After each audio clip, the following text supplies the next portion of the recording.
The city streets are unusually deserted. The sky, reddened by the sunset, adds to the tense atmosphere. An announcement over the loudspeaker confirms a breach in the underground. All citizens in the vicinity must evacuate immediately. A young man with headphones on is listening to music and performing repair work while standing on a ladder. Some parts of the building need to be painted. The young man surveyed his work and said that everything was now ready. The music in his headphones continues to play. The hunter's pub called The Tavern was finished. There was still not a soul on the street except for this man. The young man said that all that was left now was to arrange the furniture and the establishment could open. The young man looked around and only now realized that there was no one around. He was surprised, since this was the center of the capital. Where had everyone gone? The guy took off his headphones and only then heard the sound of a siren and warnings coming from a loudspeaker. He even jumped in surprise and said his heart nearly leapt out of his chest. Had the dungeon really been breached? The young man looked at his headphones and said they were right to be praised for their noise-canceling feature. Until now, he hadn't heard anything but music. Modern technology is pure magic. You can't hear any of the noise or commotion from outside through the headphones. Suddenly, a horde of zombies appeared from around the corner. The guy was surprised. Could things really be that bad if so many of these monsters were hanging around here? He had to do something. The young man looked around for a suitable object. The young man was surprised. What were the hunters doing? Where had they all gone? A bat and a crowbar were within reach. The young man gripped the crowbar tightly in his right hand and said that there had never been such chaos in the old days. The youth had gone completely soft. The man jumped down from the stepladder and, swinging whatever he could get his hands on, began to deal with the zombies. He realized he'd probably have to clean up the mess himself. The guy couldn't just leave these zombies be because who knows what they might do to his new pub. The number of zombies began to dwindle steadily. The man was handling the situation with great skill. It seemed he was a master with a bat and a crowbar. Zombie blood was everywhere. Their bodies, with broken bones, lay scattered around. The man said that rowdy trash wasn't welcome here, so they shouldn't expect a warm welcome. The guy smiled and said, "Has his place really become such a hit?" New groups of zombies kept arriving. Just before opening, so many customers showed up. The man was covered in zombie blood. A large pile of destroyed bodies already lay at his feet. He said that the brave ones among the remaining survivors could come closer. A whole year had passed since then. The capital now looked nice and tidy. The hunter's pub, The Tavern, was open and always ready to welcome visitors. A female patron of the pub said she didn't believe it. Was it even legal that tomorrow was already Monday? It was B-rank Sheriff Chae Min-jong. She said she'd been working overtime every day this month, including weekends. She'd even worked today and come here right after her shift. Myung-jung complained. Where were her days off? Her bosses were like slave traders. A man sitting nearby said that Myung-jung could just quit, take everything, and walk away. The girl drained her mug and said she really wanted to do just that. However, if she found another job, she wouldn't even come close to earning a comparable salary. B-rank hunter. Kim Hwan told the sheriff to join the hunters and join his guild. He was willing to put in a good word for her. Chae Min-jong said she would never agree to that. Even though they pay more, the work is dirtier. She'd heard that this time, many hunters had been stuck at the gates for several months. Working as a sheriff, at least she gets to go home after her shift. When a mission ends, she gets time off. Meanwhile, the bartender kept pouring drinks.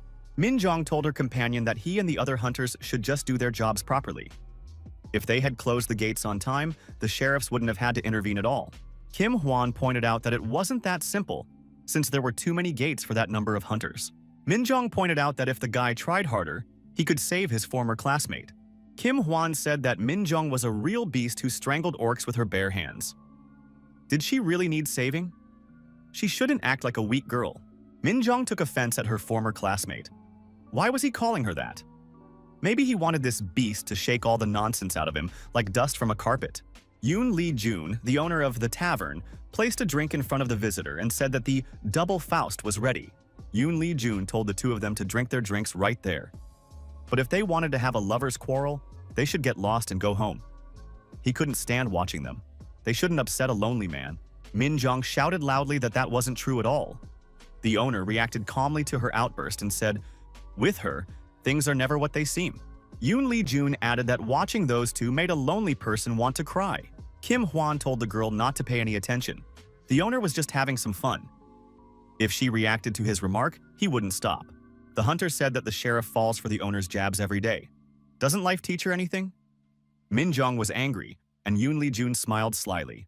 The owner of the tavern said that if the ice melted, it would ruin the drink's taste. The girl caught herself and immediately calmed down. Min Jong downed the contents of her glass in one gulp and said that everything was fine now. Kim Hwan said she was crazy. How could she drink that much of this stuff? Min Jung told the guy to mind his own business. She didn't want to hear that from someone who drank undiluted barrel-strength whiskey. Kim Hwan calmly said that at least he didn't drink whiskey like a barbarian. The girl replied that if you savored it drop by drop, you couldn't taste the alcohol at all. Kim Hwan remarked that this ignorant woman didn't understand anything at all. The sheriff asked the bartender to make another Faust. She wanted a double, shaken but not stirred. Yoon Lee-jun replied that he would take care of it right away. A loud noise was heard from outside. The patrons looked around.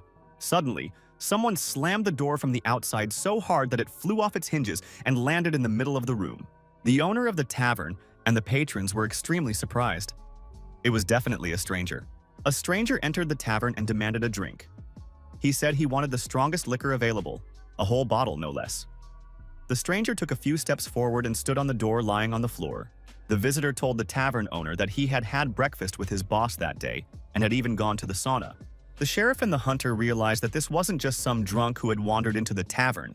Glowing blue eyes and bulging veins, clear signs of mana poisoning. The visitor demanded another drink. This was definitely a mana-infected individual. Kim Hwan loosened his tie and said it wouldn't be easy. But with two B-rank awakened ones here, there shouldn't be any problems. There was a risk he might turn into a demon, so they needed to lure him outside and deal with him there. Min Jong agreed. The sheriff told the master to stay put. The awakened ones would have to handle this. Yoon Lee-jun looked down and saw him standing by the front door. Kim Hwan told the big guy he'd buy him the drink he was looking for, but they'd have to go outside to do it. They'd talk there. The visitor said he didn't want to go anywhere. He would drink here. Min Jong, rubbing her hands together, told the burly man in a rougher tone to get outside immediately. The lovely lady offered him a full-body massage. It would take all his stress away in a flash. It would be foolish to miss such a chance. The customer got angry, grabbed a chair, and smashed it against a nearby table. The situation escalated. The villain told the terrifying woman not to get in his way. Kim Hwan got angry and punched the visitor in the jaw. The hunter declared that one must not tell people the truth to their faces. As he continued to beat the infected man, the hunter added that it was a personal insult, even if it was the absolute truth. The villain wasn't hurt at all. He turned around and grabbed the hunter by the head with his huge hand. Kim Hwan tried to fight back and demanded that the villain let him go. However, it was in vain. The villain lifted the hunter off the ground and said that this guy was annoying him. Min Jong decided to take action. She asked if the brute hadn't heard what she'd said. He had to let the man go immediately. The girl unleashed a unique strike. The villain staggered and released the hunter. Min Jung, using her fire skill, continued to press the thug. The villain fell onto his back. Min Jung asked the hunter how he was feeling. Kim Hwan replied that he was fine, he just let his guard down, but it would pass. The sheriff stated that this man was far from an ordinary infected. The hunter agreed. Judging by his strength and speed, he was at least B rank. If they didn't exercise caution, things could end badly. Kim Hwan said that if he had his sword with him, he would have taken down that scoundrel in a heartbeat. Min Jong replied that it didn't matter now. But was that an insult disguised as the truth? The sheriff added that she would hold that against Kim Hwan later. The old friends decided to attack simultaneously. Min Jong also continued to use her fire skills.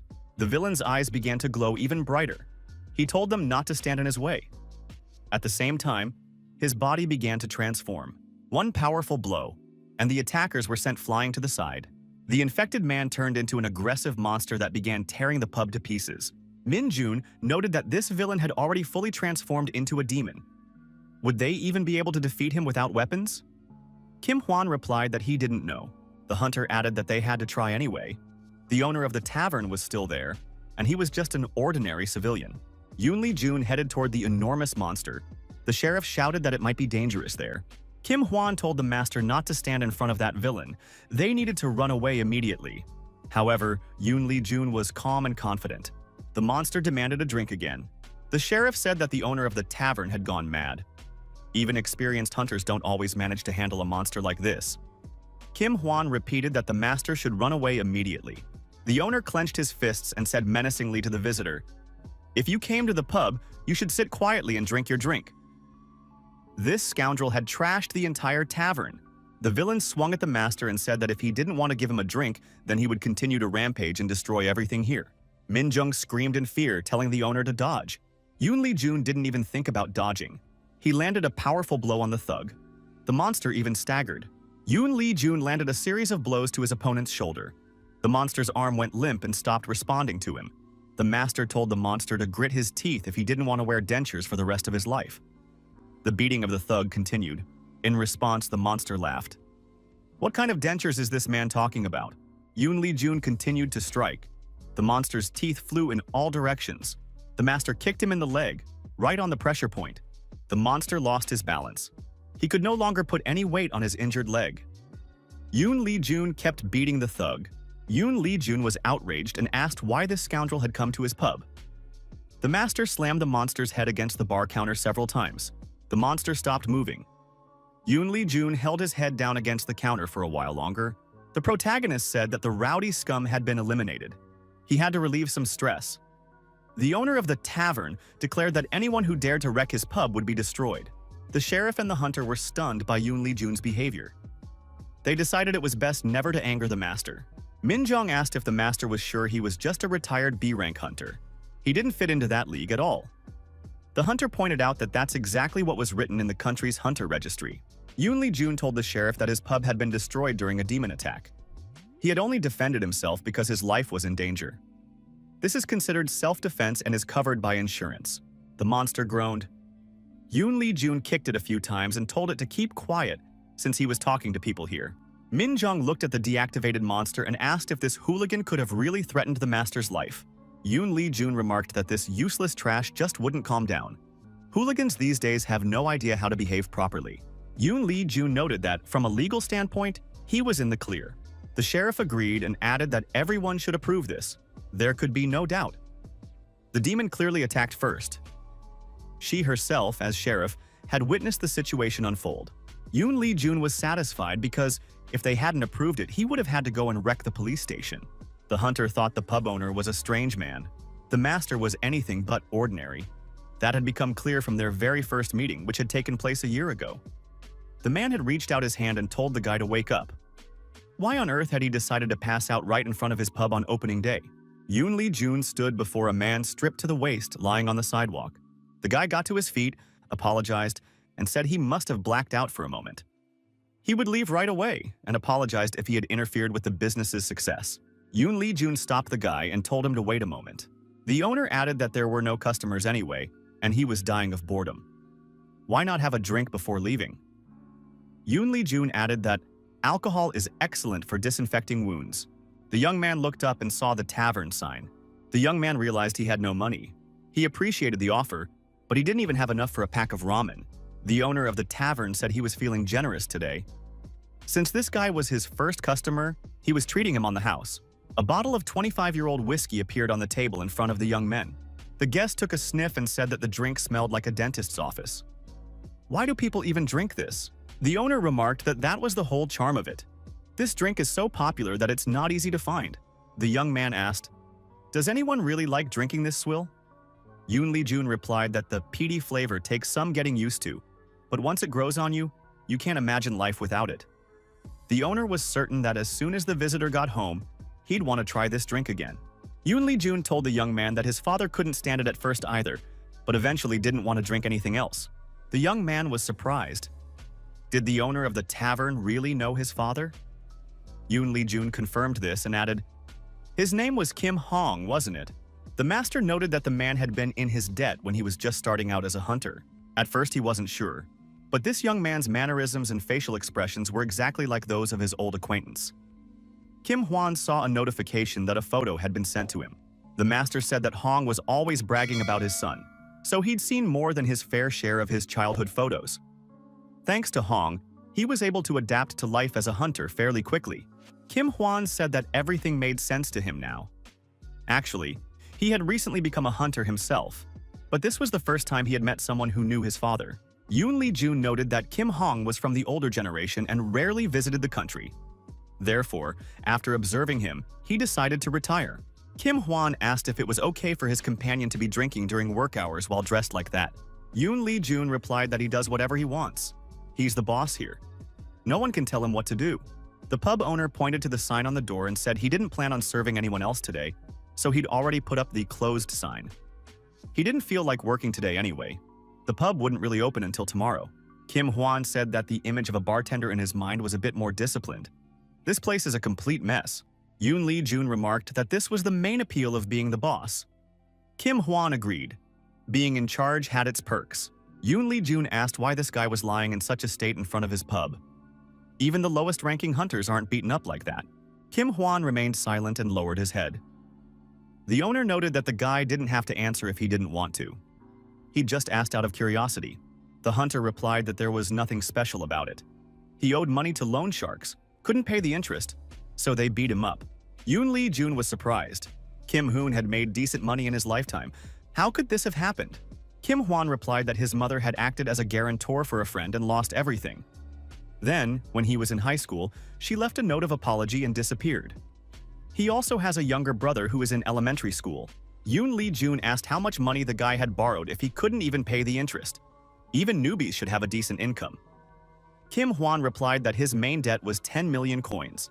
Yoon Lee Jun remarked that this amount could easily be covered by clearing a few low-level gates. Kim Hwan added that the debt increases by 5% every month. Now that he's become a hunter, he's paying it off little by little. But before that, he couldn't pay anything at all, so the debt grew to 800 million. Kim Hwan added that a few years ago, he urgently needed money for his brother's surgery, but no one would lend to a child, so he had to turn to hunter loan sharks. The young man explained that this is an illegal lending business run by the hunters themselves. Current laws cannot fully control the awakened, so even when they set astronomical interest rates, no one can do anything about it. Yoon Lee Jun asked where the sheriffs or the guild were looking. Don't they provide protection? Kim Hwan explained that these loan sharks were just as powerful as the major guilds, so everyone simply turned a blind eye to it. The authorities didn't have enough manpower to go to war against them, since all their forces were focused on containing dungeon breakthroughs. Yoon Lee Jun was outraged when he heard about hunters running illegal businesses. He had once gone to great lengths to make the world livable, but in the end, things had turned out this way. The pub owner added that he was just thinking out loud. Kim Hwan left the tavern and headed home. He felt relaxed for the first time in a long while.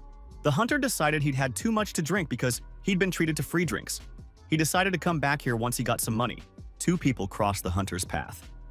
One of them was upset. It turned out this guy had money for drinks but couldn't pay his debt. He definitely had a stash hidden away. His partner said his colleague was right. It was good they'd decided to come back and check everything out. The thug said he was really nervous because his boss had scolded him. He needed to beat this guy up a little more to let off some steam. His partner agreed. The hooligan suggested breaking this guy's leg. The thug refused, because then he wouldn't be able to earn money to pay them back. They had to do something else. Suddenly, another person appeared in front of them. The thug asked, "Who's this guy?" The thug noticed that he was seeing this face for the first time. "What's this guy doing here?" Yoon Lee Jun, and it was him, grabbed the bullies by the heads and squeezed them tightly. The two screamed loudly in pain. Yoon Lee Jun released his grip, and the thugs fell to the ground, bleeding profusely. The protagonist realized that to trash like these two, he was just a man with a lot of questions. The loan shark office was called Hunting Loans with Love. The boss was furious. Why were these assistants taking so long to return? They'd be in trouble if they were taking a break somewhere. The secretary told the boss that he would try to reach them by phone right away. The boss was Pak Won-man, CEO of Hunting Loans with Love. He said those two had become completely lazy. When they returned, he would have to give them a good talking to. An unfamiliar voice declared that there was no need for that, because he had brought the two of them here himself. The boss was surprised. The front door burst open with a crash. Nothing like this had ever happened here before. The secretary was frightened. Could this be an attack by a rival firm? Yoon Lee Jun appeared in the doorway. Lying before him were the beaten and bloodied thugs. The guy said he was just a kind neighbor who brought the trash, since they were looking for these two here. There was no need to thank him. Pak Won-man asked indignantly, "What's going on here? Who is this guy anyway?" Yoon Lee Jun looked around and saw that, besides the boss, There were several other armed thugs in the office. Yoon Lee-jun said he was the owner of a pub who had stopped by to clean up his neighborhood. Baek Won-man said he was some kind of fool. He would have to pay for acting like a madman. He could consider today the anniversary of his death. The boss warned his henchmen that they would be burying this body today. One man ordered his bodyguards to tear the guy to pieces. Armed thugs attacked the pub owner. Yoon Lee-jun said they could try to overpower him if they thought they could succeed. After that day, the loan shark hunters completely vanished from the city. Suddenly freed from the crushing burden of debt, Kim Hwan began preparing for dungeon runs more thoroughly than ever. His talents were recognized by the guild, allowing him to become the youngest group leader. Moreover, all other forms of the hunters' illegal businesses, which had flourished in the shadows, also vanished without a trace. Kim Hwan thought he hadn't understood it back then, but now he knew for sure. Without a doubt, the reason for all of this was the master's arrival in the city. With his arrival, not only did Kim Hwan benefit, order also reigned in the capital. The owner asked why the hunter and the sheriff were looking at him like that. The bar was closed for the day, so they could go home. After a while, order was restored in the pub. Yoon Lee-jun admitted that cleaning up hadn't been easy. It was a good thing he had insurance. Not a single day goes by peacefully in this neighborhood. Yoon Lee-jun felt hungry and decided to make ramen before going to bed. The master stepped out of the pub. He mused aloud about what he'd like to eat right now. Yoon Lee-jun saw a child lying on the floor at the entrance to the tavern. Who is this? How did he end up here? The girl said that her dad could open his eyes now. Her father called her his little princess. Her father was holding a gift. The girl said it was for his birthday. The little princess said that it had been hard for her dad to take care of her. She will always be grateful to him. She is so happy that she was born his daughter. The girl asked why her dad was crying. Was he in pain? The man replied that he wasn't in pain. He too was very happy to be her dad. The girl smiled and said that was a wonderful answer. A wristwatch appeared on the man's wrist. He said it was a magnificent gift, that the watch was very beautiful, and that he would take good care of it. Yoon Lee-jun opened his eyes and thought it had all been just a dream. A small child appeared before the protagonist's eyes. Yoon Lee-jun jumped out of bed. He said she had scared him very badly. Yoon Lee-jun asked who she was and remembered that she was the very same girl he had found on the doorstep of the tavern the day before. The protagonist told the girl she didn't need to thank him. He simply couldn't leave a child lying unconscious in the middle of the street. The girl held up 2 fingers and stretched her hand forward. Yoon Lee-jun said she could rest for now until she regained her strength. Then she could leave. The girl silently jabbed her fingers into our hero's eyes. The guy screamed loudly from the surprise and pain. 10 minutes earlier, everyone in the room had been asleep. Yoon Lee-jun on the floor, the girl on his bed. The girl stirred and began to wake up. Yoon Lee-jun continued to sleep soundly. Lee Ruri sat up in bed and stretched. The girl said, "Good morning." Lee Ruri looked around and wondered in surprise, where was she now? Lee Ruri said that the bed was so soft and fluffy. It was simply incredible. The girl looked at the floor and saw a man lying next to her. Who was he? She became frightened. Lee Ruri remembered how her mentor had told her that the outside world was full of perverts. That's why you should never go anywhere with strangers. They might lock her in their room forever and start doing all sorts of horrible things. Lee Ruri asked what she should do in that case, if she had already been caught. Iroh replied that the girl should poke the scoundrel right in the eyes with her fingers and then give him a good kick between the legs.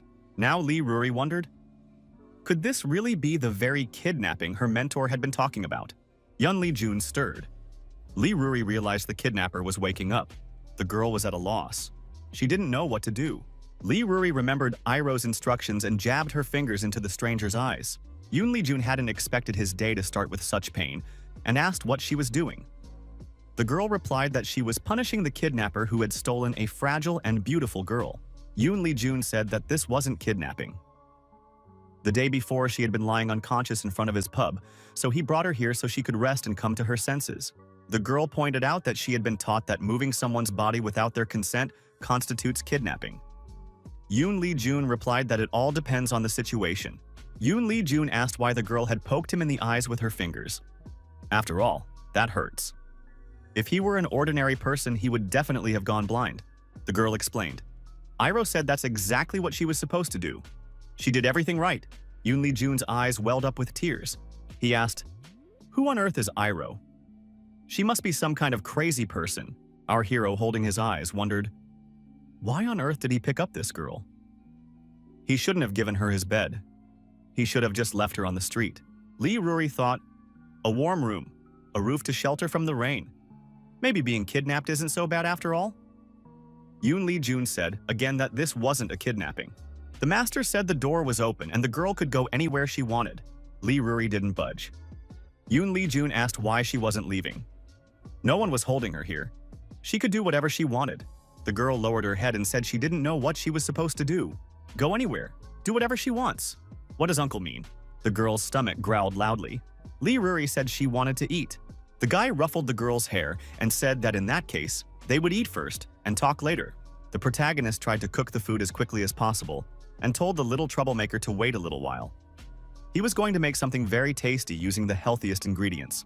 Lee Ruri watched silently as everything unfolded. Her stomach was still growling loudly for food.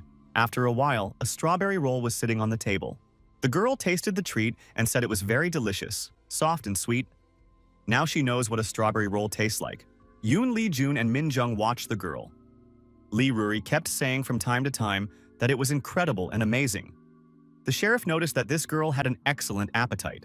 Yoon Lee Jun wondered how she could fit so much in. After all, they had just had a hearty meal an hour ago. Min Jung said there was nothing surprising about it. Everyone knows there's a separate stomach for dessert. The orc priest Kim Dokbae entered the tavern. He said he was always pleased to see a child eating well. It was good that he had bought a roll on the way. Yoon Lee Jun asked Min Jung if she had found out what he had asked her to. The woman replied that neither the police nor the sheriff had received any reports of a missing elf child.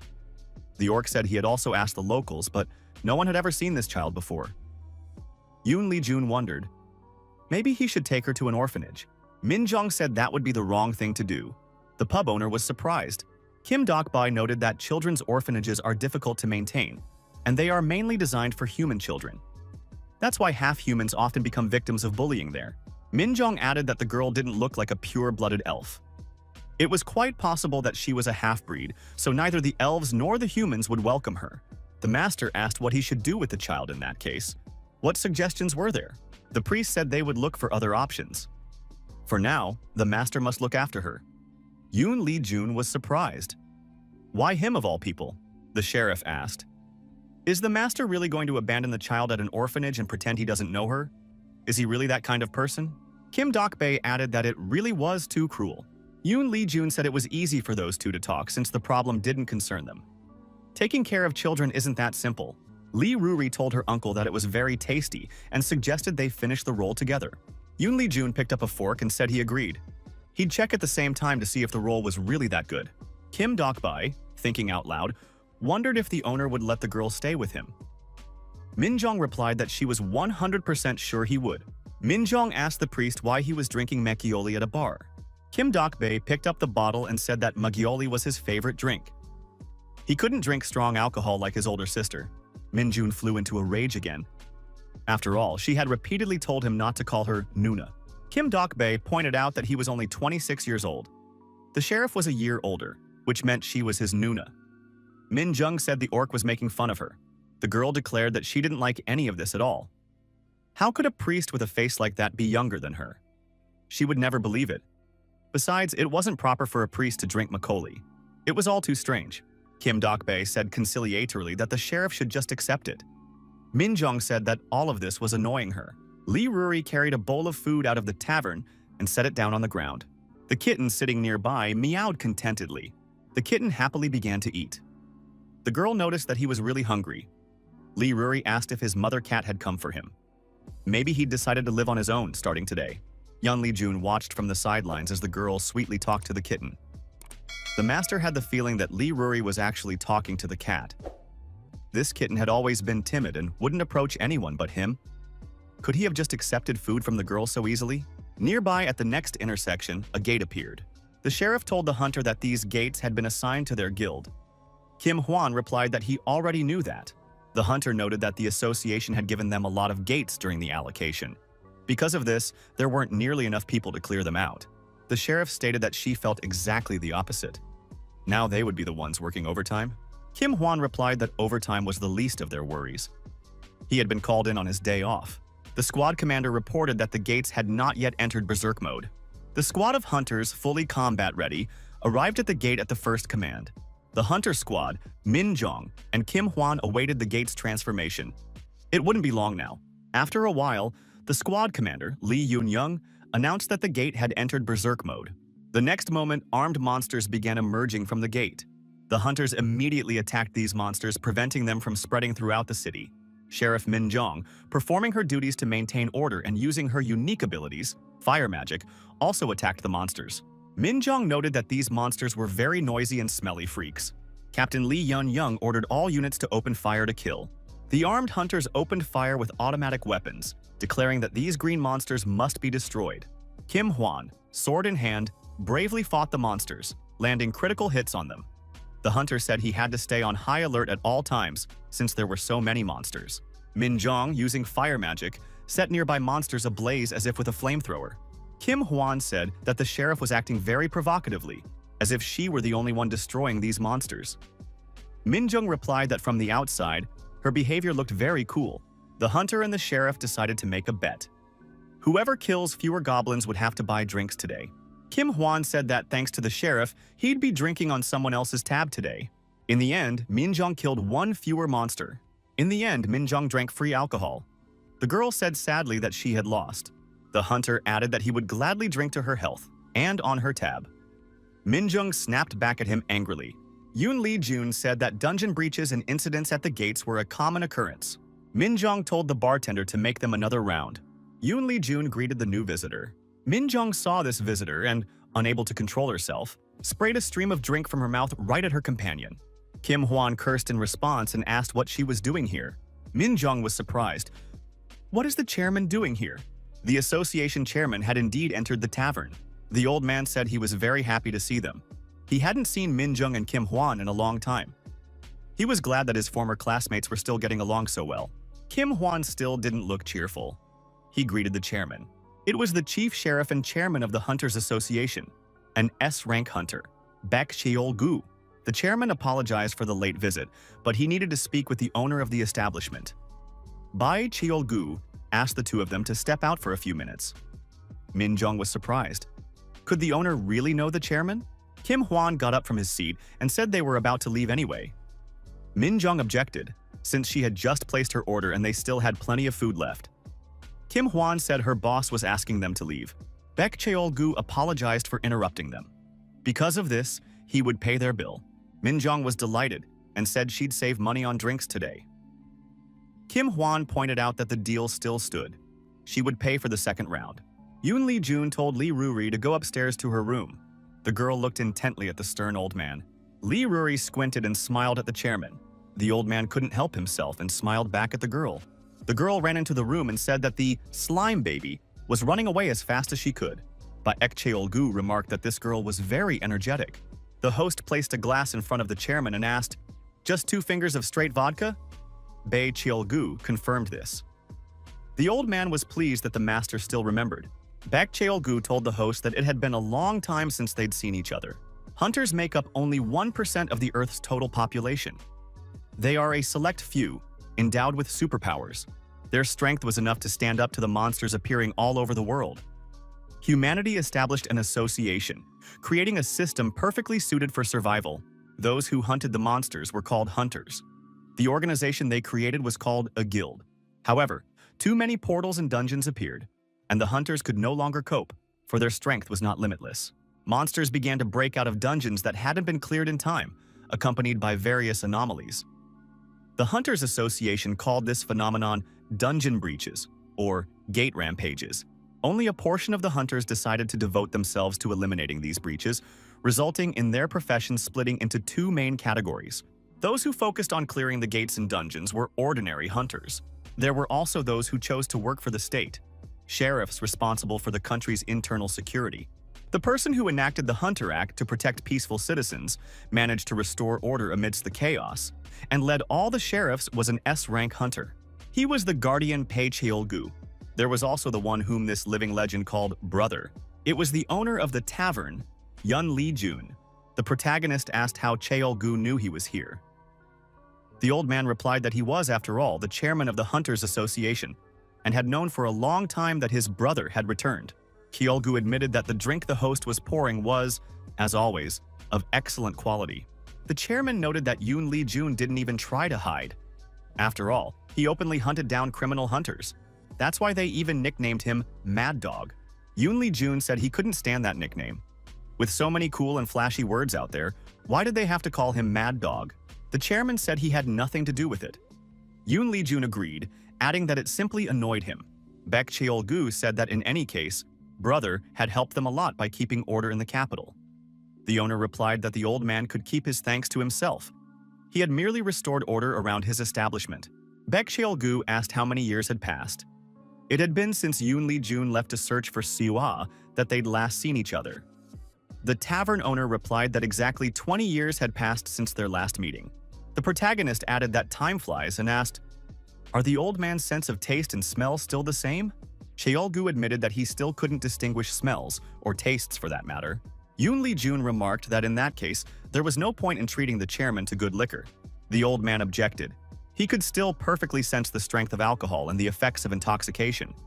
He could tell good vodka from cheap vodka. Yoon Lee-jun was surprised. After all, Cheol-gu used to jump out of bed at the mere mention of wine. Why did he make such a deal? The old man replied that he had no regrets. By sacrificing his sense of smell and taste, he had sharpened his other senses. This had made him much stronger. The chairman asked the tavern owner if he had found Soa. The master replied that he still hadn't found that unbearable girl and had no idea where she might have run off to. He didn't have a single lead. The chairman asked how long the brother intended to continue this search. 20 years had already passed since her disappearance. Yoon Lee-jun told the old man to shut up. He didn't even dare to think anything bad. The protagonist added that he would only stop looking for Soa on the day of his death. The old man laughed. He had begun to think that this guy had retired. However, his aura hadn't changed a bit. Cheol-gu remarked that his brother hadn't aged a bit. He'd heard such rumors, but the guy really did look exactly the same as he did 20 years ago. Yoon Lee-jun told Cheol-gu to stop talking so much and get to the point of his visit. What did the old man want from him? Cheol-gu asked. Can't a younger brother just come visit his older brother? Yoon Lee-jun was surprised. Since when had the old man become so sentimental? If that were true, he would have shown up here a year ago. Cheol-gu admitted that this was only half true. Lee Ruri rushed into the protagonist's arms and told her uncle that she was very hungry. The girl jumped onto his shoulders, clung to his hair, and said she wanted some really delicious food. Yoon Lee-jun said he understood. Lee Ruri had to get off him immediately. The girl kept demanding food. They had to hurry, and soon rice with vegetables and seafood was already cooking on the stove. Lee Ruri admitted that the dish smelled delicious. The girl urged her uncle on and demanded he hurry up. Yoon Lee-jun remarked that if she didn't sit still, she wouldn't get anything at all. The master tried not to get distracted and continued cooking. Lee Ruri watched the proceedings with admiration. Baek Cheol-gu asked if brother had heard of the Artificial Hunter Project. Yoon Lee-jun asked, "Is this like in the old days, when the Devilmen tried to churn out gifted individuals?" The old man confirmed this and added that there was one small difference. Previously, their goal was to artificially create awakened ones from scratch, but now they aim to transform low-ranking hunters into high-ranking ones through mutations. Cheol-gu asked, "Brother, you know about mana poisoning, right?" Yoon Lee-jun remarked that one such person had stopped by his pub the other day. The chairman added that this was a classic side effect of body modification using monster flesh or blood. If the symptoms worsen, the test subject loses their mind and turns into a devil human. The chances of success are slim, but with favorable genetic compatibility, the subject becomes a powerful awakened. Their rank increases by 1 level. If a miracle occurs, it can rise by 2 levels at once. Given the nature of these experiments, demon men are clearly behind them. The chairman added that they are still investigating, but there is no concrete confirmation yet. Even if they lack physical evidence, there is plenty of circumstantial evidence. Cheol-gu told his brother to listen to him until the end. The main goal of the Artificial Hunter Project is to enhance abilities through body modification. But new information has recently come to light. It concerns the child in the flask, the homunculus. These scoundrels are kidnapping refugee children from other worlds, artificially altering their genes and crossbreeding them with monsters to then grow homunculi from the resulting embryos. Yoon Lee-jun was outraged. How can they interfere so crudely with the laws of nature?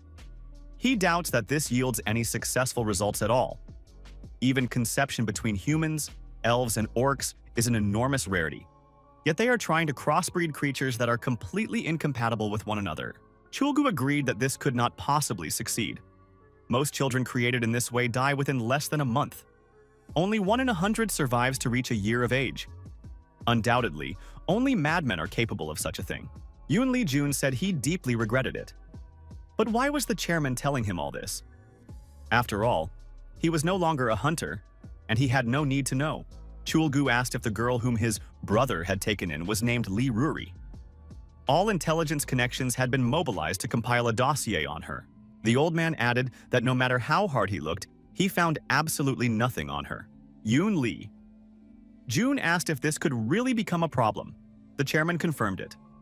30 years have passed since the passage to another world was opened. The administrative system has long been streamlined. They live in an era where half-humans cannot hide from the government.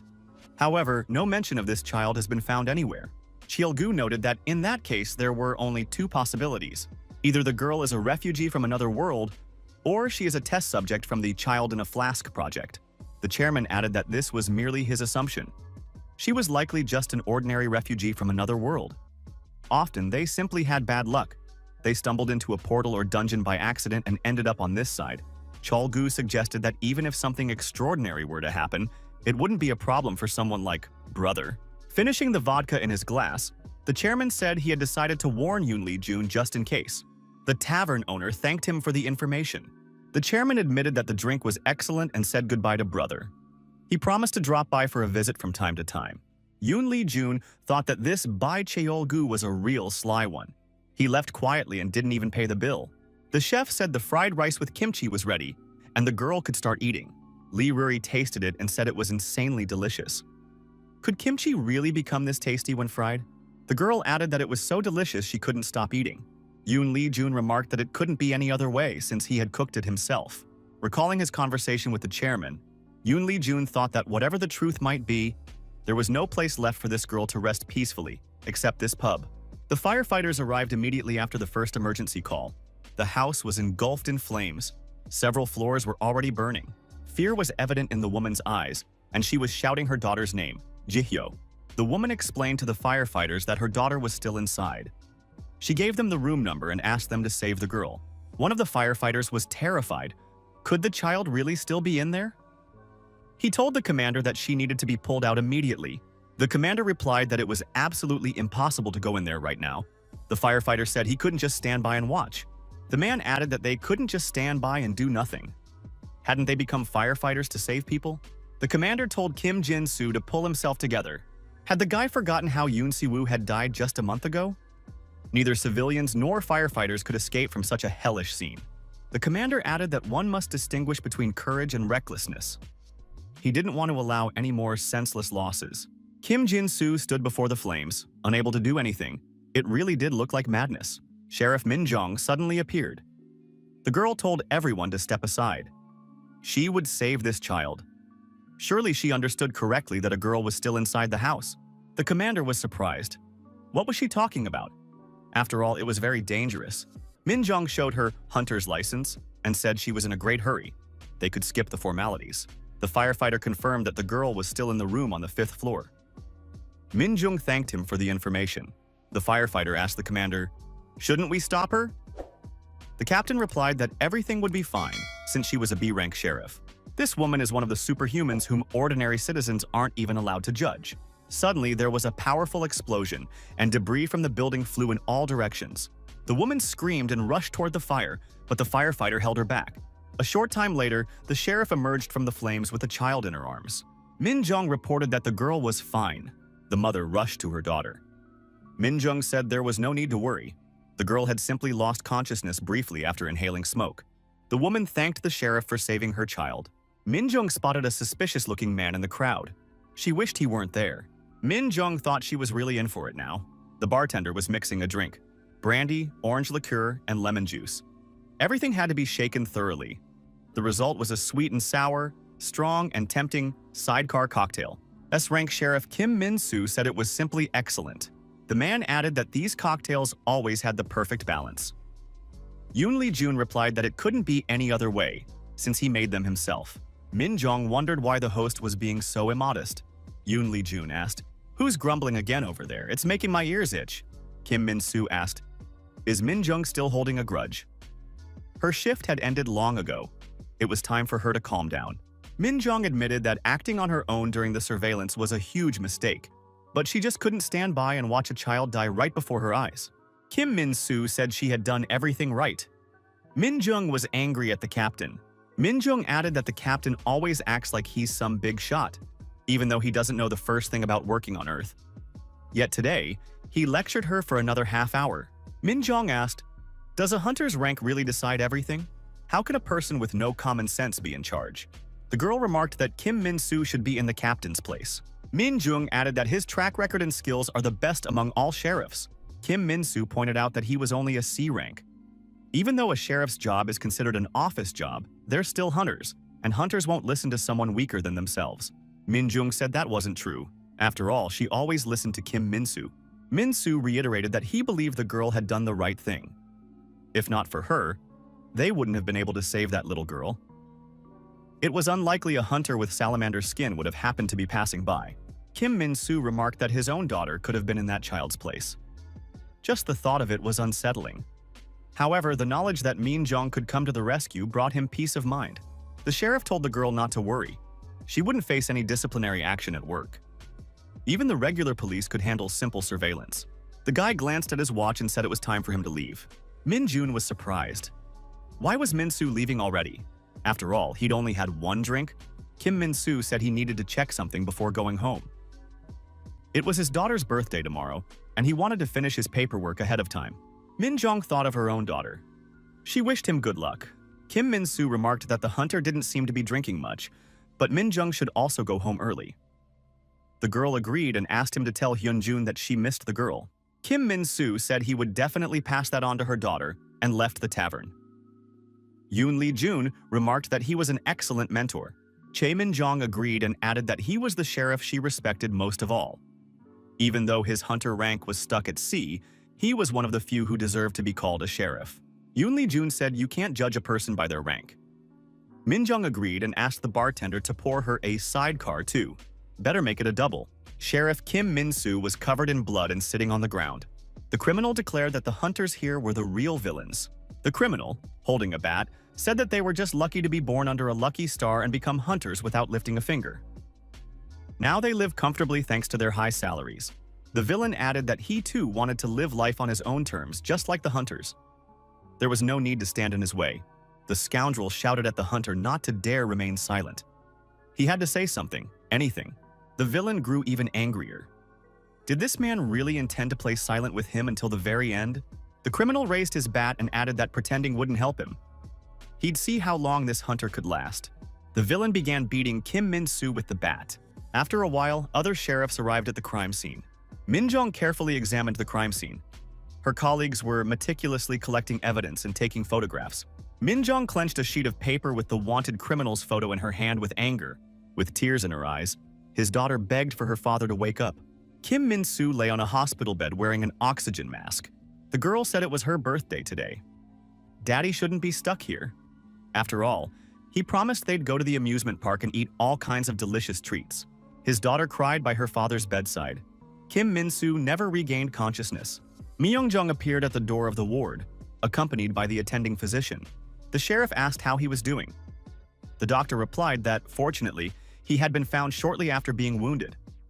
Moreover, thanks to a high-ranking healer, all external injuries had already been treated. It's a good thing he appeared in his normal state in front of his family. His injuries upon admission were simply horrific. That must be why he still hasn't regained consciousness. Min-jung was surprised. Could this really be a normal state? How could a doctor say something like that? The doctor apologized and noted that he had phrased it incorrectly. He merely meant that the patient looked almost unharmed. The girl kept crying. Min-jung seethed with rage. The sheriff said that the scoundrel who did this would definitely pay dearly for everything. Yoon Lee-jun quietly entered the ward late at night. He saw the sleeping girl and covered her with a blanket. The doctor assessed the patient's condition with an expert eye. He didn't make a sound so as not to wake the girl. Lee Ruri, standing nearby, said that the sheriff's little sister might be in danger right now. Yoon Lee-jun replied that he thought so too. She needed help. Incheon, the Chunggu Industrial District. An old abandoned building. A man is eating instant noodles inside the building. There are mangled bodies all around him. Blood is everywhere. He noted that shrimp ramen is the best. Suddenly, a voice behind him called out his name. Ryu So-hyun, 37 years old, male, 17 prior convictions. He has never worked an honest day in his life.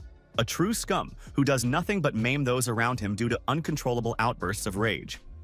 All this was being said to the girls slowly approaching the criminal. Sheriff Min Jong added that a month ago, he stabbed the owner of a computer club to avoid repaying a paltry debt.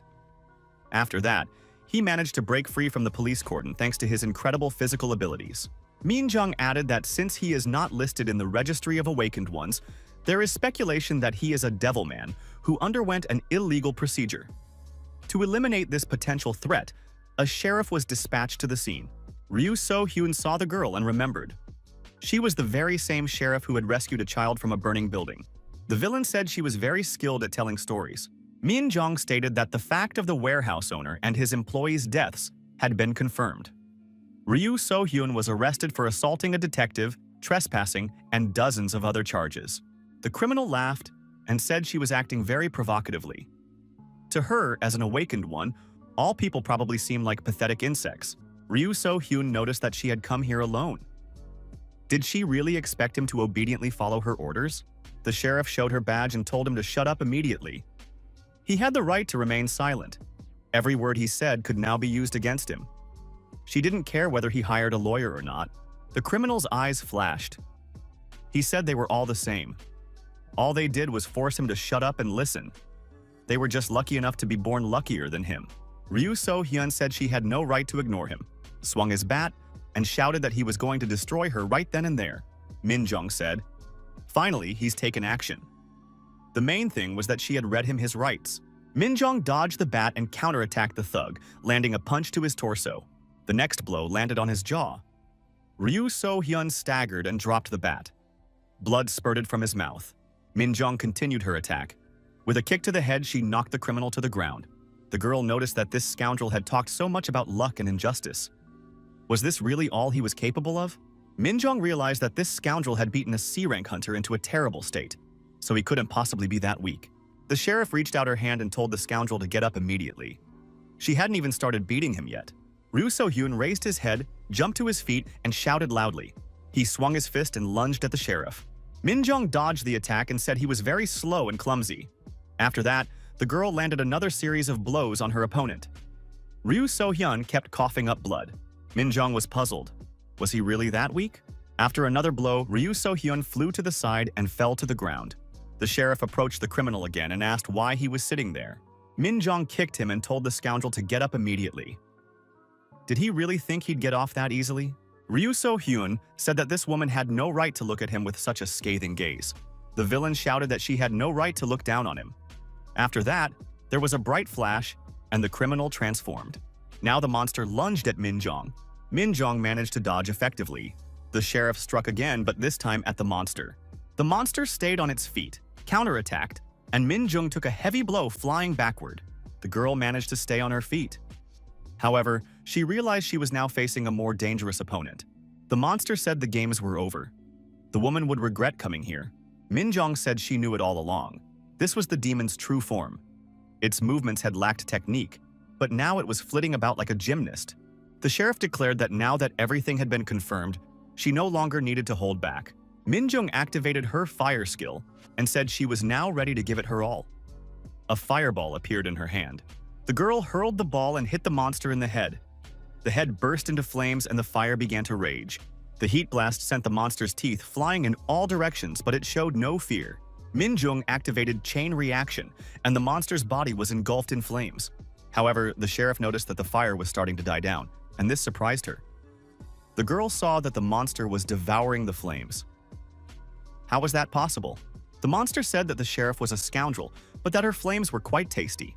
The monster thanked the girl for the fire and added that the flames had really perked him up. Min Jong noticed that the monster had sped up. Its attacks became faster and stronger. The sheriff blocked her opponent's blows, but they were now more precise. The more fire he consumed, the stronger he became. Usually, Demon's physical strength corresponds to B rank, though right now his was closer to A rank. No wonder he had defeated Kim Min-soo.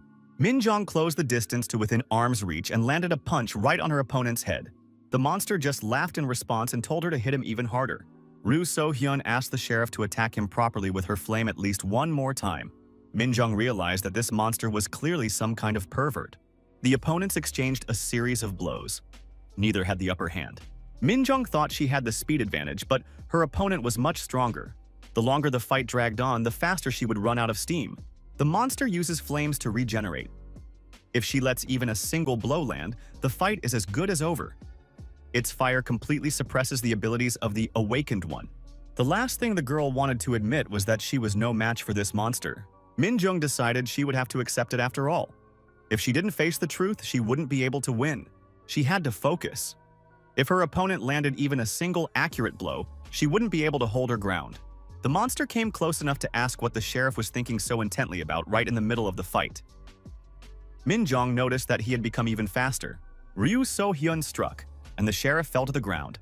The girl felt pain and realized she had stumbled onto metal bars that pierced right through her body. The monster said they were all like that. Everyone called him trash, despised him, ignored him, and thought he was worthless. Ryu So-hyun added that now he had gained the power to crush those arrogant hunters into dust. Now, no one would dare ignore him. The monster stepped closer and asked if the woman on her knees wanted to beg him for mercy. Perhaps he would take pity on her and spare her life. Min Jong raised her hand and gave the monster the middle finger. She added that she saw a pathetic sight before her. Ryu So-hyun got angry, swung his fist, and lunged at the sheriff. Min Jong closed her eyes and thought that this was the end for her. Kim Hwan would avenge her. However, nothing happened. Min Jong opened her eyes and saw the owner of the tavern standing before her. Yoon Lee-jun stepped between her and the monster and blocked its path. The girl was surprised. What was the master doing here? Yoon Lee-jun grabbed the monster by the head and squeezed it tightly. The monster was surprised. What was going on here? Yoon Lee-jun asked who he even was. The master was outraged. How dare this scoundrel lay a hand on his precious client? Lee Ruri approached the sheriff. The girl was holding a flask of liquid. She said her uncle had asked her to give this to her little sister. Min Jong realized it was a healing potion. The sheriff took the vial and thanked Ruri for her help. She said she had one small request for the girl. The girl asked Ruri to cover her eyes with her hands and not peek. The sheriff thought that if she drank the potion now, her wounds would heal in an instant. Overcoming the intense pain, Min Jong leaned forward and slid down from the metal bars. Blood gushed out with renewed force. Covering the wound with her hand, Min Jong downed the healing potion in one gulp. The wounds began to close before her eyes. The sheriff thought that this potion was at least of medium rank. Min Jong stroked the girl's head and told her she could open her eyes now. The girl thanked Ruri and remarked that she felt much better now. Yoon Lee-jun continued to hold the monster by the arm. Ryu So-hyun demanded that the man let him go. The master slammed the monster to the ground with all his might. He said it would be better for him not to resist. The monster leapt to its feet. Fire burst from its mouth. The villain said he would never forgive this man. The monster opened its mouth wide and released a powerful stream of flame. Yoon Lee-jun wasn't hurt in the slightest. The master punched the monster in the head and asked, "Is that what you call a fire breath?" Min Jong pulled the girl close and said it was unbelievable. The master had dispelled the monster's fire breath with nothing but a blast of air. The monster looked around, unable to figure out where the man had gone. Yoon Lee-jun suddenly appeared behind the monster and said that it was terribly inattentive. The master struck the monster again and knocked it to the ground. The young man called the monster rude and asked if he understood what he had done wrong. Ryu So-hyun didn't know where to hide and replied that he didn't know what he had done wrong. The protagonist continued beating the villain and said that he shouldn't talk to adults that way. He had to be polite. The master remarked that words wouldn't help here. Doesn't this guy get it? The guy added that he's always hated people who don't know their place. Yoon Lee-jun added that the monster had made two serious mistakes. Ryu So-hyun shouted that he hadn't done anything wrong. If anyone was to blame, it was humans and this whole rotten world. The protagonist kicked the monster and told him he had to listen until the end and not interrupt when adults were speaking. The man asked who taught this monster to be so rude. He needs to be taught a proper lesson. Yoon Lee-jun added that this guy had made two mistakes. First, he raised his hand against the master's regular customer. Second, this scoundrel ruined the celebration for a father who wanted to wish his daughter a happy birthday. The beating of the monster continued. Ryu So-hyun shouted for the man to stop. He admits that he was truly in the wrong. Yoon Lee-jun continued. Third, he saw the girl's tears on her birthday. The master added that fourth, this had seriously angered him. Minjong said that the master really could kill this monster, although this scoundrel deserved it. The sheriff covered the girl's eyes with her hands and told Ruri not to watch. The beaten monster said that the man had only 2 reasons. Why does he keep beating him? Yoon Lee-jun was surprised. What did the monster mean by that? The protagonist calmed down and got to his feet. The bloodied monster lay motionless. The guy said he finally felt relieved. Minjong said she never would have thought she'd see a high-rank B-class demon beaten to a pulp, and it happened without any special skills, just with bare hands. Minjong asked who the master really was. The master noticed that the wounds on the girl's body had healed perfectly. She could even walk already.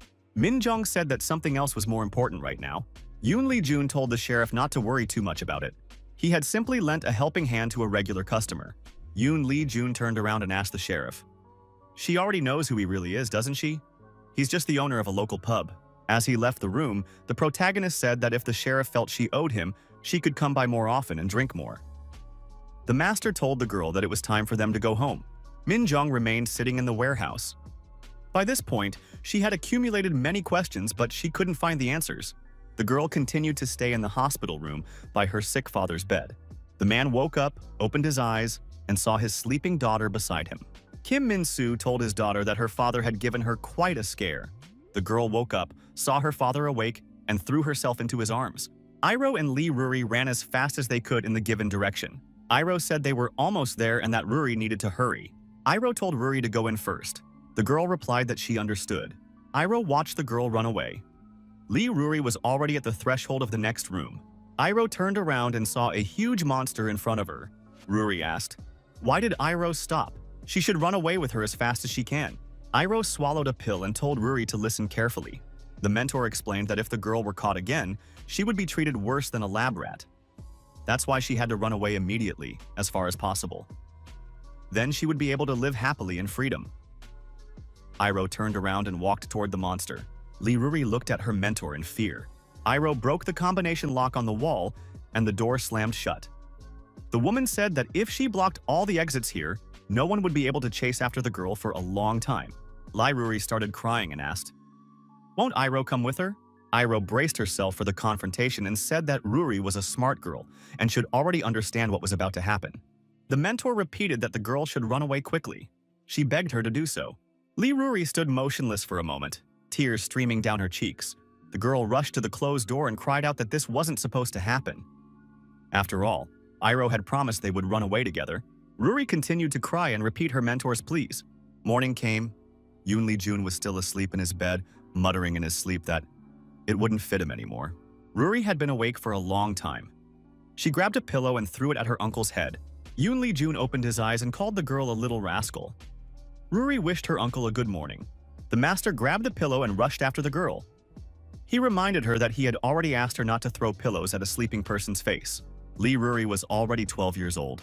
The girl knew something about herself. It's a secret, but in reality she was born as a result of an experiment conducted by a secret organization. That was probably why she had been so sensitive to mana flows since birth. And her intuition was excellent. She always knew when something was brewing. When the gates spiraled out of control, it felt as if the air currents were shifting, or space was tearing at the seams. A message popped up on his smartphone saying the gate had opened again. A mana surge had been detected nearby. Lee Ruri said that the guy with the scars would be coming today. Yoon Lee-jun agreed and asked how the girl knew that. Ruri replied that it wasn't any of his business. Ever since Ruri arrived here, she had been a huge help and had honestly earned her keep. Iro had said that she always had to work for her keep in order to survive. The uncle she can rely on goes by the name of Yoon Lee-jun. She doesn't know how old he is. He doesn't like to talk about himself. Others often call him the pub owner. This man has a strange personality, but he's truly a good person. He likes to tease those around him, but he never crosses the line. Ruri has never seen him hurt anyone. Sometimes, when monsters or bandits appear nearby, he goes off alone to deal with them, and then returns. Once, Ruri secretly followed him and saw just how strong he is, just like a hero from a fairy tale. Recently, he even saved Sheriff Minjong when she was in danger. Ruri noticed that she played a part in that too. Thanks to the potion she brought, her little sister's wounds healed without a trace. Ruri thought she really liked her uncle. Even though he grumbles every day, he always does whatever she asks. Lee Ruri called her uncle a softie. Yoon Lee Jun was indignant. Was the girl asking for a fight? Her uncle set the plate of food on the table and told her to be quiet while she ate. The girl thanked the master for the food. Ruri knew that her uncle never refused her anything. He grumbles that he doesn't like anything, but he does everything she asks. Plus, he's an excellent cook. His food was the most delicious she'd ever eaten. Ruri didn't understand why there was no menu in this pub. Maybe the owner was too lazy to make one. Ruri polished off her plate and thanked him for the meal. Yoon Lee Jun told the girl to soak all the dishes thoroughly in the sink now. Ruri ran over to the bar and sat down next to the other patrons. Min Jun and Kim Hwan looked at the girl. Ruri looked at the patrons and told the man that she wanted something to drink too, just like them. Yoon Lee Jun said she was still too young. She wouldn't be able to drink for another 10 years. Lee Ruri started demanding her drink and repeating that her uncle should make it for her. Yoon Lee Jun remarked that the girl was very noisy. Min Jun offered to make her a non-alcoholic cocktail. Yoon Lee Jun replied that it wasn't about the money. If they indulged her every whim, she might become too spoiled. Lee Ruri got offended, turned away, and said that her uncle was a real fool. Yoon Lee Jun scratched the back of his head and suggested that one glass really wouldn't hurt. The bartender said to add ice to the cocktail, fill it to the top with ginger ale, splash in a little grenadine, and garnish with a cherry. Yoon Lee Jun set the glass on the table and said the Shirley Temple was ready. It's the perfect cocktail for a child who wants to imitate adults. The bartender noted that Shirley Temple was the name of the greatest child star of 1930s Hollywood. As the only child at an adults-only party, she couldn't drink alcoholic cocktails. So the bartender created the first non-alcoholic cocktail in history just for her. Yoon Lee Jun added that no one knows for sure what was in that cocktail. Lee Ruri said it was the first cocktail she'd ever had. The girl tasted it and said it was very delicious, sweet with a slight tang. Yoon Lee Jun said he had just added a little syrup. Ruri could remember the taste and make it herself next time if she wanted to. The girl said that next time, she would definitely ask her uncle again. Min Jung remarked that no matter how much he explained now, he'd end up making it himself next time anyway. Lee Ruri said that her uncle was very kind. He always listened to her. The girl noted that today she had shared a secret about herself. People shouldn't know the whole truth about her. Otherwise, she'd have to leave, or they'd leave her to die on the street again. Lee Ruri put her finger to her lips and said it was a secret. She couldn't tell anyone about it. The gym with fitness equipment was full of light and fresh air. The guy was trying his hardest to lift the barbell off the ground. The young man strained, and he succeeded. He stood up to his full height, holding the barbell in his hands. The guy exclaimed that he had done it. He was extremely pleased with himself. A friend walked over and told him he did a great job. He'd said it would work out. The young man considered this a success, since he had deadlifted 120 kilograms. The athlete said he had to put in a lot of effort to achieve this. He started with an empty bar and worked out for a whole year, at least 3 times a week without breaks. Can we now consider him no longer a beginner? The guy heard someone ask if the spot next to the machine was free. He replied that it was free and that he would quickly remove the plates from the barbell.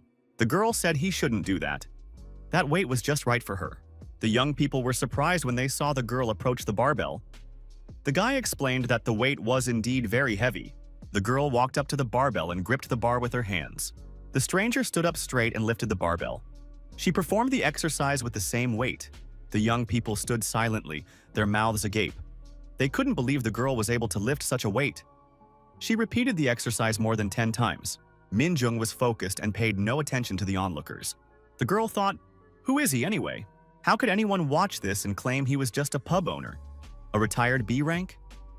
She couldn't even keep up with his movements. That kind of speed was at least A rank level.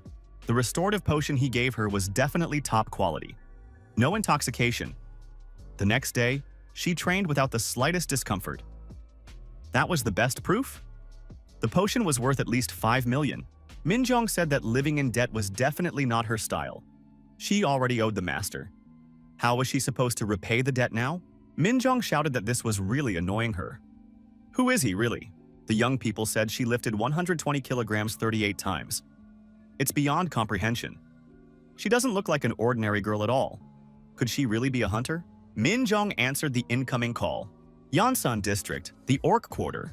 The TV host said that one of the hottest topics was the alarmingly rapid spread of a new religion. It is known that a certain guild sponsors this organization's activities. There have been reports of a mass gathering of believers. The film crew has already left for the scene. Kim Hwan moved indifferently around the house, chewing gum as usual. A bloodied man sat motionless on the floor. He held an ID card in his hand. Kim Hwan coolly surveyed the crime scene. Min Jong, standing nearby, said that this man had been killed with particular brutality. Judging by the numerous stab wounds, the crime was committed in a fit of rage or out of burning hatred. Judging by the depth and nature of the wounds, the bones had been pierced right through. The suspect is a man who is highly skilled with a weapon and possesses immense strength. The sheriff added that if the criminal was able to defeat a D-rank hunter, he was clearly no ordinary civilian. It was possible that the criminal was a hunter himself. Min Jong asked if that meant Kim Hwan had called her because the victim was a hunter. The guy confirmed it. After all, if the criminal is a hunter, the police won't be much help here. Kim Hwan added that if he had a chance to get his sheriff friend to work, it would be a sin not to take it. The sheriff said that in that case, she'd buy Kim Hwan a round of drinks. Kim Hwan reported that the body was discovered today at 7 in the morning. It was found by an employee who came to open the building. This building belongs to the Tiger Guild. Min Han noted that, to start with, they had set up a perception suppression barrier so civilians wouldn't see the crime scene. No one needs rumors during an investigation, so only a small circle of people within the guild knows what happened. Min Jung noted that they had done everything correctly. Kim Hwan added that the guild leader had questioned his acquaintances. This isn't the first time something like this has happened. If we count only confirmed cases, there have already been 7. All the victims turned out to be C-rank hunters, or lower. The bodies were found near the orc settlement. The suspect's identity has not yet been established, but it is assumed that his rank is no lower than B rank. Min Jong noted that lately, whenever something happens, a B rank is always involved. Such hunters make up no more than 20% of the total. Where did so many of them suddenly come from? Could there have been a population explosion among the elite? Kim Hwan added that there was another oddity. It's not something people usually talk about. However, hunters often kill each other. After all, it's practically impossible to fully control the awakened. But in most cases, such killings happen in dungeons. Min Jong said that made sense. If you clean out the dungeon, the crime scene disappears without a trace. The guy noted that this criminal had deliberately chosen a crowded place for the killing. This suggests that he couldn't use a dungeon, or that he had some specific goal in mind. Min Jong suggested that he might have registered under a false name. Kim Hwan acknowledged that such a possibility existed. He might be one of those who had awakened abilities but hadn't registered with the association, or had intentionally falsified his rank information. Honestly, reporting one's abilities is every hunter's sacred duty. They are monitored as potential risk factors. The victim is Cho Min-hyuk, 21 years old, a D-rank hunter. 3 days ago, the guild summoned him and wanted to send him into the dungeon, but he never responded. From that day on, he was considered missing until his body was found here. Kim Hwan noted that as a melee fighter, he was in excellent physical condition. Everyone expected this rookie to achieve C rank, since he was the youngest on the team. Kim Hwan noted that if it were up to him, he would personally confront the criminal and deal with him. However, he had to enter the dungeon in 2 hours, so he was leaving the investigation in capable hands. Min Jong reminded him that the right to administer justice belongs to the sheriff. There would be a lot of trouble if ordinary hunters started taking the law into their own hands. Kim Hwan agreed and added that he was counting on her. The sheriff took photos and made the necessary notes. The evidence had been collected. Min Jong said she had written everything down, and now it was time to head out on a reconnaissance mission. The girl noted that strangers aren't welcome in the Orc City, so she couldn't manage without help. Min Jong decided to contact the priest Kim Dokbae. He knows the Orc district like the back of his hand and won't back down even to an awakened B rank. Yoon Lee-jun asked the sheriff if she wanted him to accompany her on her investigation in the Orc district. The answer was yes. The master said he refused and didn't even want to hear about it. Min Jong could go home. Yoon Lee-jun remarked that it would be too much trouble. Why should he do that? In the Orc quarter, the locals reported that there were no half-breeds who socialized with outsiders there. Min Jong noted that she hadn't expected any other answer. Yoon Lee-jun accompanied the girl on the investigation. Yoon Lee-jun got angry and told the orcs to spill everything they knew immediately. That way, they could part on good terms. The orcs were terrified. They realized they were facing a mad dog. This was the very one who was ready to tear apart anyone he didn't like. One of the orcs remarked that the mad dog never forgets those who've wronged him. However, they really didn't know anything. They'd been on a mission in distant lands for several days and had only returned to the orc settlement that morning. Yoon Lee-jun pointed out that if they didn't know anything, Why were they stalling? It was just annoying. Minjung was surprised. Do they really call the master Mad Dog? Yoon Lee-jun admitted that they do. The sheriff suggested continuing the search to see if anything suspicious was going on here. The pub owner said the girl was doing a great job. In that case, he could go home. They continued questioning the locals. Everyone had something to say, and the detectives kept moving on. Minjung asked questions, and Yoon Lee-jun made threats when necessary. The investigation continued. The sheriff noted that they had been walking all over town for 4 hours now, but hadn't found out anything useful. Yoon Lee-jun remarked that he would have been better off staying home, drinking a beer, and watching the national song contest. At least he'd brought a bottle with him. Suddenly, Minjung spotted an old acquaintance talking to one of the locals. The sheriff recognized him. It was Kim Dokbae. The priest and the local resident chatted and parted ways peacefully. The detectives moved closer. The priest hadn't noticed them yet. Kim Dokbae was deep in thought when someone behind him asked what was going on. Could there be some kind of trouble? Kim Dokbae turned around and was surprised to see Minjung standing before him. The priest noted that the tavern owner had also arrived just in time. He assumed this was related to the reason the sheriff had come here. The young men saw a group of orcs hiding their faces under hoods. They were all looking in the same direction. The orcs were listening to a speaker. The leader declared that their people had once been a great race that ruled the boundless steppes.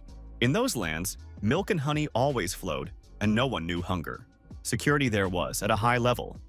Only the great god Orcus towered above them. Before him, all were equal. However, on one fateful day, their ancestors were drawn into this world through a spatial rift. The foreign land in which they suddenly found themselves was cramped. This land was foul-smelling and repulsive. The orc settlement on the outskirts of the country proved too small for the once proud people who had ruled the steppes. The orators said that they had accepted these meager lands. Even though they had not asked to be brought here, they were well aware that to the local people they were uninvited guests. Strength lies in generosity. The merciful orcs were the first to reach out to the locals, striving for harmony. The speaker asked, how did the people respond? They treated the orcs as an inferior race, despised them, and oppressed them in every way. The audience supported the speaker with cheers of approval. They were in solidarity. The priest and the investigators watched the gathering from around the corner. The sheriff noted that recently, a sect called Orcus had been gaining momentum, causing radical orcs to begin attacking hunters. Kim Dokbae noted that this was not exactly a sect, but rather the traditional faith of the people. Their people were named after the god Orcus. It was an ancient, deeply rooted faith. The priest added that they are from another world, so their culture differs greatly from that of humans. For them, battle has always been a matter of honor, and death was a sign of nobility. Their entire social structure is based on combat, for they are a warlike people. There is freedom of religion in this country. So the mere existence of such a religion is not a problem. The trouble is that it is also practiced by hot-headed orcs who are dissatisfied with current society.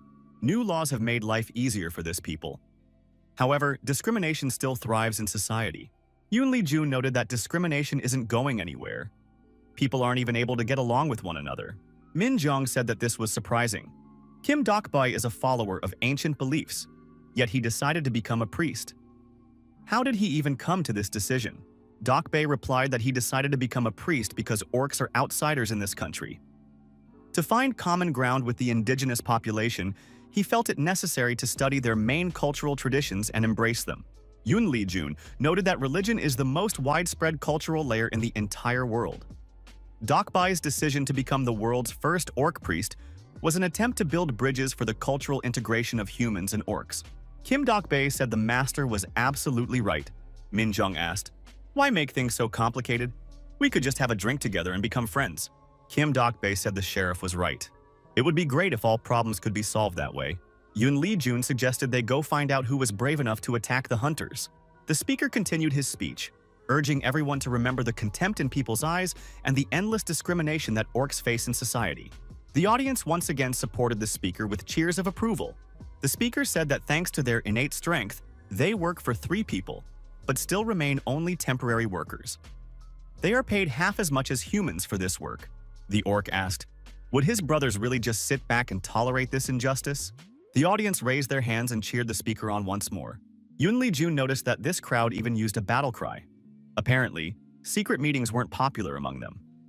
The priest said that if they tried to match the vague descriptions of the criminal, it would be hard to figure anything out. Everyone here was wearing hoods.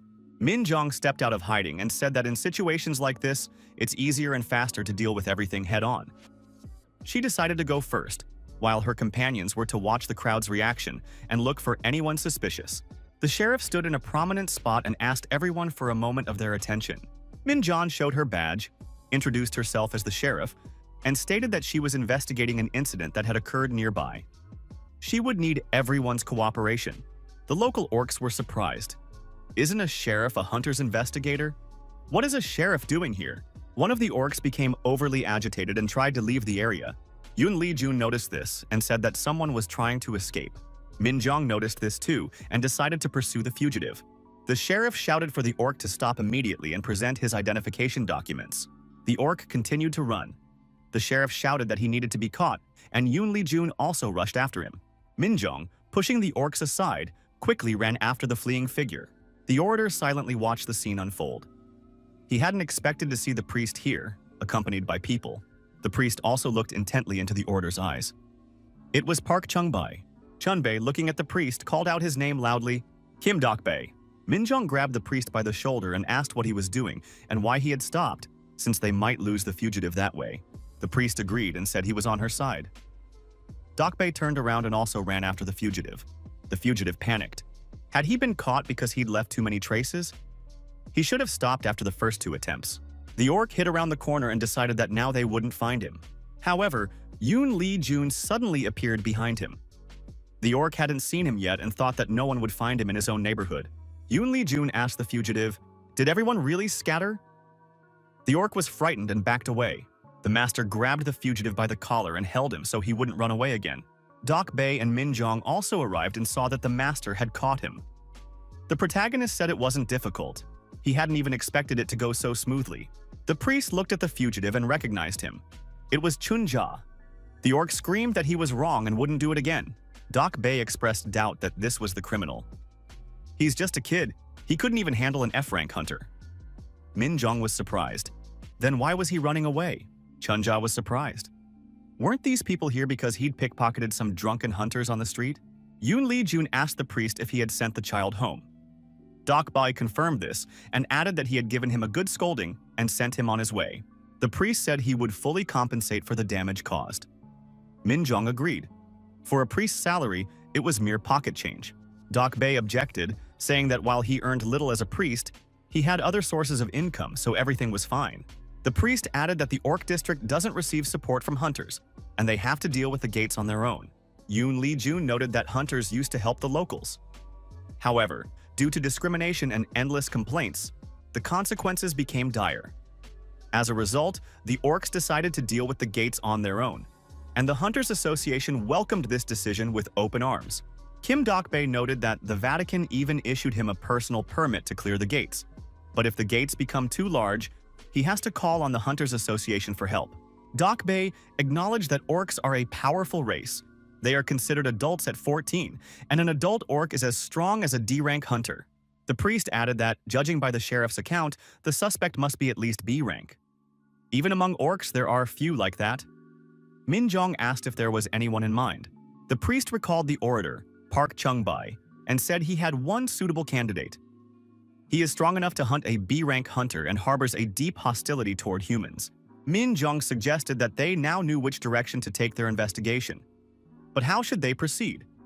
It was unlikely the suspect would confess if they simply walked up and asked. Yun Li Jun stated that in moments like this, they needed bait. The boy holding sweets said he wanted to hurry back and treat his friends to gifts from the orcs. It was C-rank hunter Nahong Seok. The boy said these snacks were very filling and everyone would love them. Why hadn't he known about such treats until now? A stranger in a hood secretly followed the boy. The pursuer held a heavy adjustable wrench in his hand. The boy mused aloud that he should stop by a store on the way and pick up another drink. The distance between the boy and his pursuer was closing. Hong Sok still didn't suspect a thing. Suddenly, the hunter heard footsteps behind him and trembled with fear. Nahong Sok stopped and listened. Someone was approaching. The boy turned around and looked around in surprise. There was no one behind him, only a deserted street lit by the moon and a street lamp. Hong Sok decided he must have imagined it. But the pursuer appeared from the other side and was already swinging a wrench. At the last moment, Hong Sok managed to dodge and jumped aside. The hunter fell to the ground, spilling the contents of the bag, and looked fearfully at the villain's weapon. Hong Sok ran off, shouting that he was being chased. The villain rushed after the boy, who continued to call for help as he ran. Hong Sok thought that if he hadn't cast a protective spell as his master had instructed, he would surely have died. But where was his master? The hunter turned the corner and realized he had reached a dead end. There was nowhere left to run. The villain caught up to the boy and said he was quite nimble.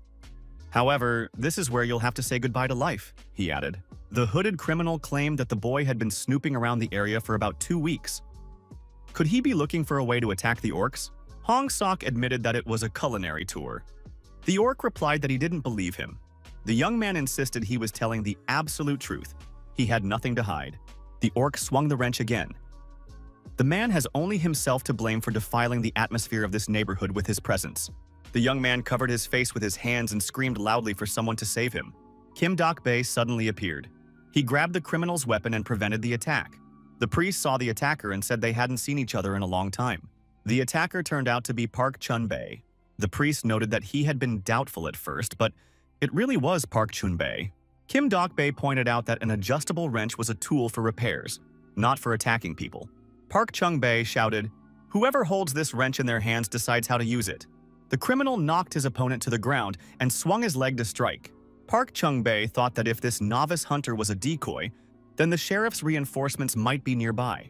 The villain realized he was alone, and his enemies were many. Before the situation turned against him, he needed to get out of there quickly and assess the situation. The priest gave chase. He didn't want to let the criminal get away. Suddenly, the sheriff and the tavern owner appeared in Park Chun-bae's path. Yoon Lee-jun asked where the guy was in such a hurry to go. Min-jong declared that she had finally caught him. Dok-bae immediately ran up and kicked the fugitive. The priest added that now this guy wouldn't be able to escape. Bystanders watched as the two orcs settled their differences. Min-jong noted that he had only taken the bait after 2 weeks. Yoon Lee-jun added that this was because the orc district had drawn the sheriff's close attention, and they had to be cautious. Hong Sok announced that his mission was complete. The sheriff thanked the hunter and admitted that it had been difficult for her to act as bait. Hong Sok remarked that he was glad to help and was willing to do so in the future. Hong Sok said that thanks to the barrier the master had taught him to set up, he had been at ease. Even if a powerful enemy had appeared, the civilians would not have been harmed. The protagonist noted Hong Sok's remarkable sensitivity to mana. He would make an outstanding mage. The young hunter admitted that he really hoped so, since he also wanted to become an S-rank hunter. Hong Sok remarked that he had been scared at first in the orc district, but despite their fearsome appearance, everyone there was very kind. He loved it immensely and treated himself to a little culinary tour. The pork soup turned out to be especially delicious, and there were countless ways to prepare it there. Hong Sok added that he especially liked a bowl of hot soup with a shot of soju. Yoon Lee-jun thought that the combination of soup and soju sounded simply amazing. The hunter glanced at his watch and said it was almost time for a hunting raid.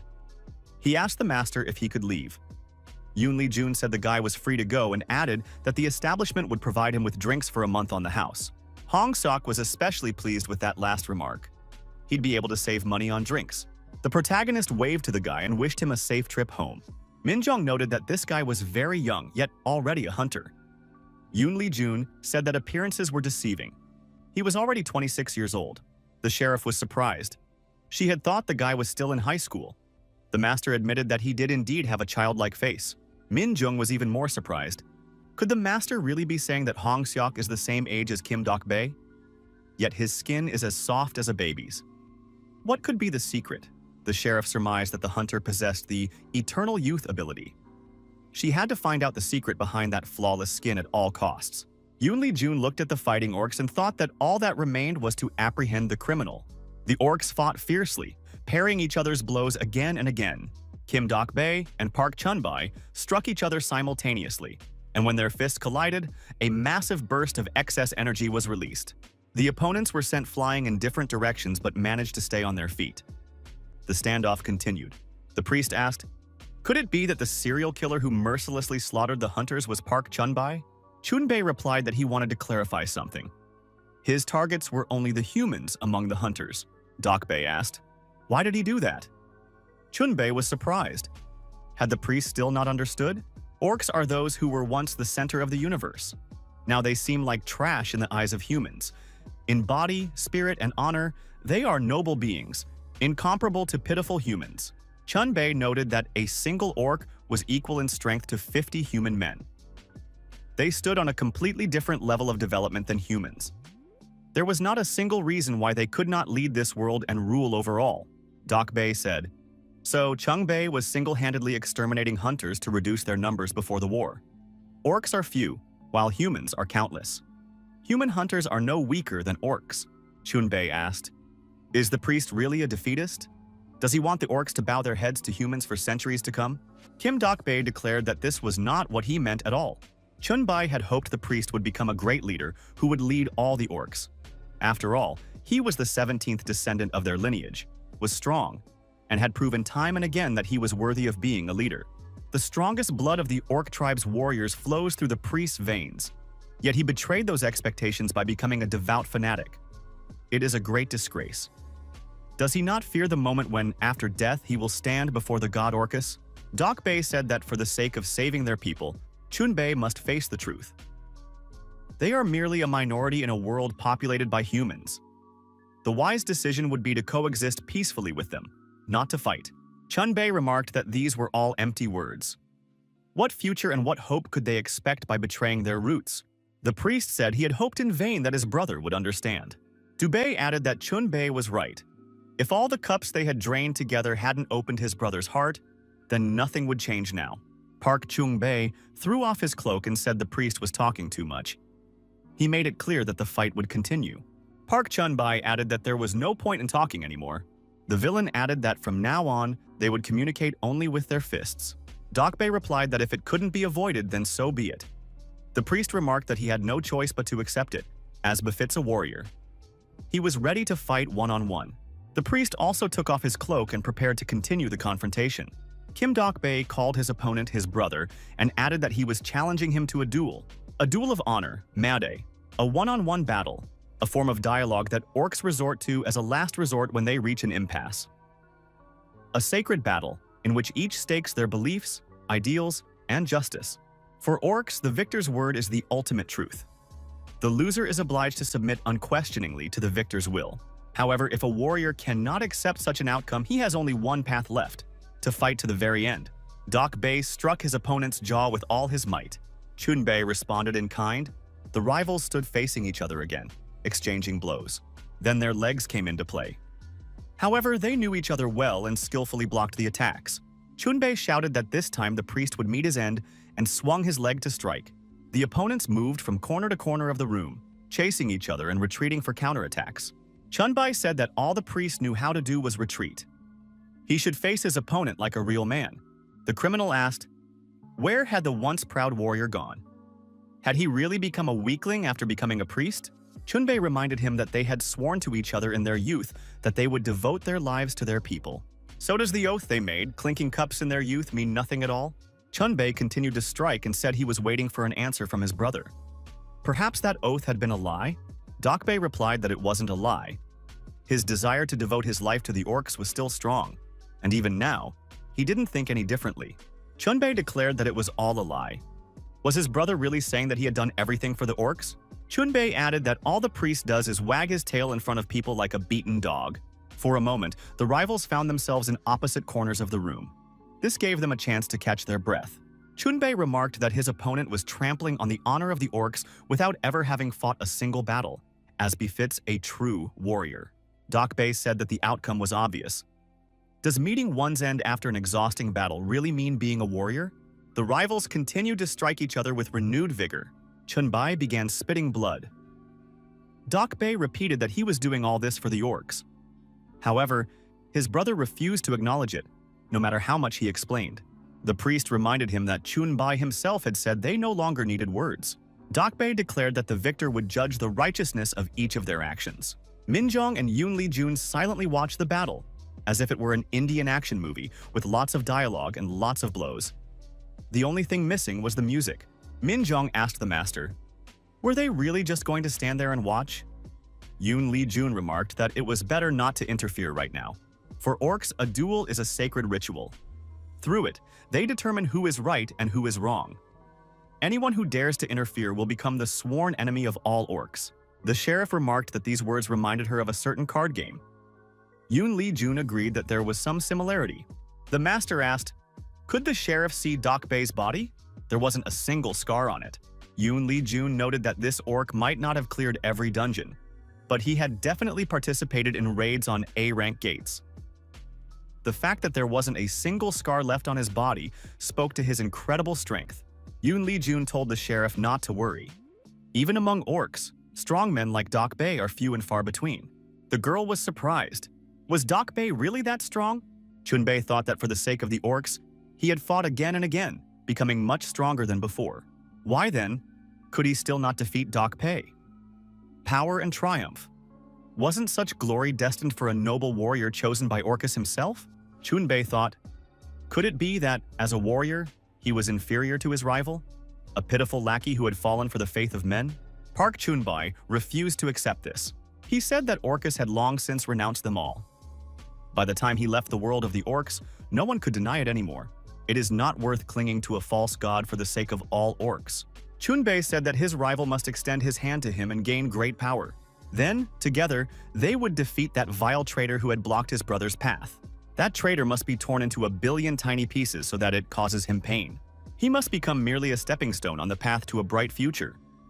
Park Chunbei's body began to transform, his eyes flashing brightly.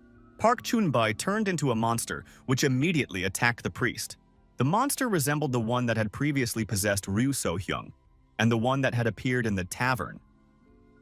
There was something they had in common. After another blow, the priest was sent flying far backward. The monster was much stronger than Chunbei in his original form. Yoon Lee-jun and Min-jun immediately realized that this was the demonization mode. The sheriff noticed that this energy was clearly above A rank. Kim Dok-bae raised his head and asked, "What's with my brother's expression? He must have swallowed something wrong?" The priest thought, could it be that, in the very midst of the sacred Meri, his brother had allowed some demonic filth to consume him? The demon, its eyes flashing, continued to growl furiously and display excessive aggression. Dok-bae called his opponent a foolish scoundrel. Interfering in the mat day was a betrayal of military honor. Wasn't he betraying his very essence as an orc by doing this? The priest asked, where was his brother's vaunted pride? Kim Dok-bae delivered his verdict. If the opponent had resorted to such tactics, then he was a true coward. The priest gathered momentum, swung, and landed another punch to the jaw. A series of relentless blows followed, yet the monster remained on his feet. He simply laughed in response. The monster counterattacked, and the priest was sent flying to the side again, landing on one knee. Dok-bae declared that his opponent, who had once preached about a warrior's honor, had turned into a monster incapable of even speaking coherently. Is this pitiful appearance and his actions truly what he wanted? Thanks to his transformation into a demon, Park Chung-bae's strength and speed had increased to incredible limits. He was now roughly A rank. The priest could barely keep up with his attacks. But there was one major problem: his absurd resilience. Nothing phases him, no matter how many blows he takes. If they keep trading blows, Dok-bae will be the only one to run out of steam in the end. The priest pondered what to do in this situation. Maybe try to wear him down by continuing to dodge his attacks? If he's grown so much in size, his stamina must have decreased, so that might work. Another option was to go all out and strike at a single point. If he concentrated all his blows in one spot, he might be able to pierce through that sturdy armor. Dok-bae decided that these were all just empty hopes. With so little information, it was impossible to find the right solution right away. The priest decided he would do everything in his power. Min-jung asked once again, were they really just going to stand there and watch? After all, Chung-bae had already turned into a demon. The situation had become exponentially more dangerous. Judging by the aura, it was an A-rank demon. Yoon Lee-jun admitted that this was all a hassle, but he hadn't known that his opponent would become a demon. The sheriff asked again, what should we do? The protagonist said that if the priest had challenged his opponent to a one-on-one duel, he'd rather bite his tongue off than accept anyone's help. Orcs are very stubborn. Demonic energy usually can't just swallow them up like that. Could it be that the guy had been exposed to demonic energy for too long? Suddenly, a massive reinforced concrete structure, part of the building, began to collapse, posing a threat. However, our hero reacted in time. With a confident movement of his hand, he grabbed the structure and averted the danger. At the same time, he said that turning into a demon is detrimental to one's sanity. Sanity is dulled in the process, so losing the ability to speak or endlessly repeating catchy phrases is common. Jun added, "The greater the drawbacks, the greater the advantages." In exchange for a shorter lifespan upon demonization, the creature gains the strength to stand on equal footing with a hunter. The exact cause of demonization has not yet been established. However, the main factors include mana poisoning, erosion of demonic energy, and a conflict of foreign forces within the body. If an orc capable of hunting B-rank masters undergoes such a transformation into a demon, its power will be beyond measure. At the same time, it takes virtually no damage. Analyzing the situation, the protagonist came to the conclusion that he needed to intervene. The monster shoved his opponent, and he began to fall from the top floor straight down. After the fall, people rushed over to the priest. The sheriff asked, "How is Doc Pei feeling?" The priest stood up and replied that he was fine. Minjong noticed that he was covered in wounds. His entire body was injured. Kim Dok-bae told the master not to intervene under any circumstances. After all, this was a one-on-one duel. The priest added that if anyone interfered in the battle, he wouldn't even forgive him. Jun replied that he understood everything and fell silent. Dok-bae thanked the master for his understanding and added that this was extremely important to him. Kim Dok-bae addressed the monster, called him by name, and reminded him that he was his brother. Dok-bae remarked, if Chunbei truly decided to defeat him this way, he would risk everything to stop his brother. The priest said that standing before him was not just some demon, but a battle-hardened warrior. Chunbei must remember who he is. He must remember the moment when they first clinked glasses and made a vow. The young orcs were thrown out onto the street and told to leave immediately. The cook remarked, "If people find out that filthy orcs are showing up here, all the customers will scatter in an instant." Young Kim Dok-bae replied that they were customers too and had money. The cook snapped, "An orc has no right to call himself a customer. He won't accept this money. Besides, it's probably counterfeit." Park Chun-bai suggested to his friend that they just leave. Apparently, today wasn't their day. Dok-bae felt down. After all, they hadn't done anything wrong. Why were they being treated this way? Chun-bai suggested they have a drink. Dok-bae asked in surprise what that was all about. Chung-bae remarked that on a lousy day like this, they simply had to have a drink. He added, "That's exactly what he meant to say, but they aren't allowed to drink alcohol until they're adults. That's why he brought milk. It looks like Macaulay." The young orc suggested they pretend it was alcohol and drain their cups. After that, they'd be able to chase away their melancholy. Doc Pa laughed. "My friend is talking nonsense." The friends declared that from now on, these would be their brothers' cups. Until the day the last cup in this world is broken, they would live for their orc brothers. Chunbei added that he was ready to give his life for his brother at any moment. Kim Dok-bae noted that his brother had once been kinder to people than he himself was. They had learned a great deal from one another, making up for what each lacked. The priest asked how his brother had become such a terrifying monster, capable of piercing his own brother's heart without hesitation.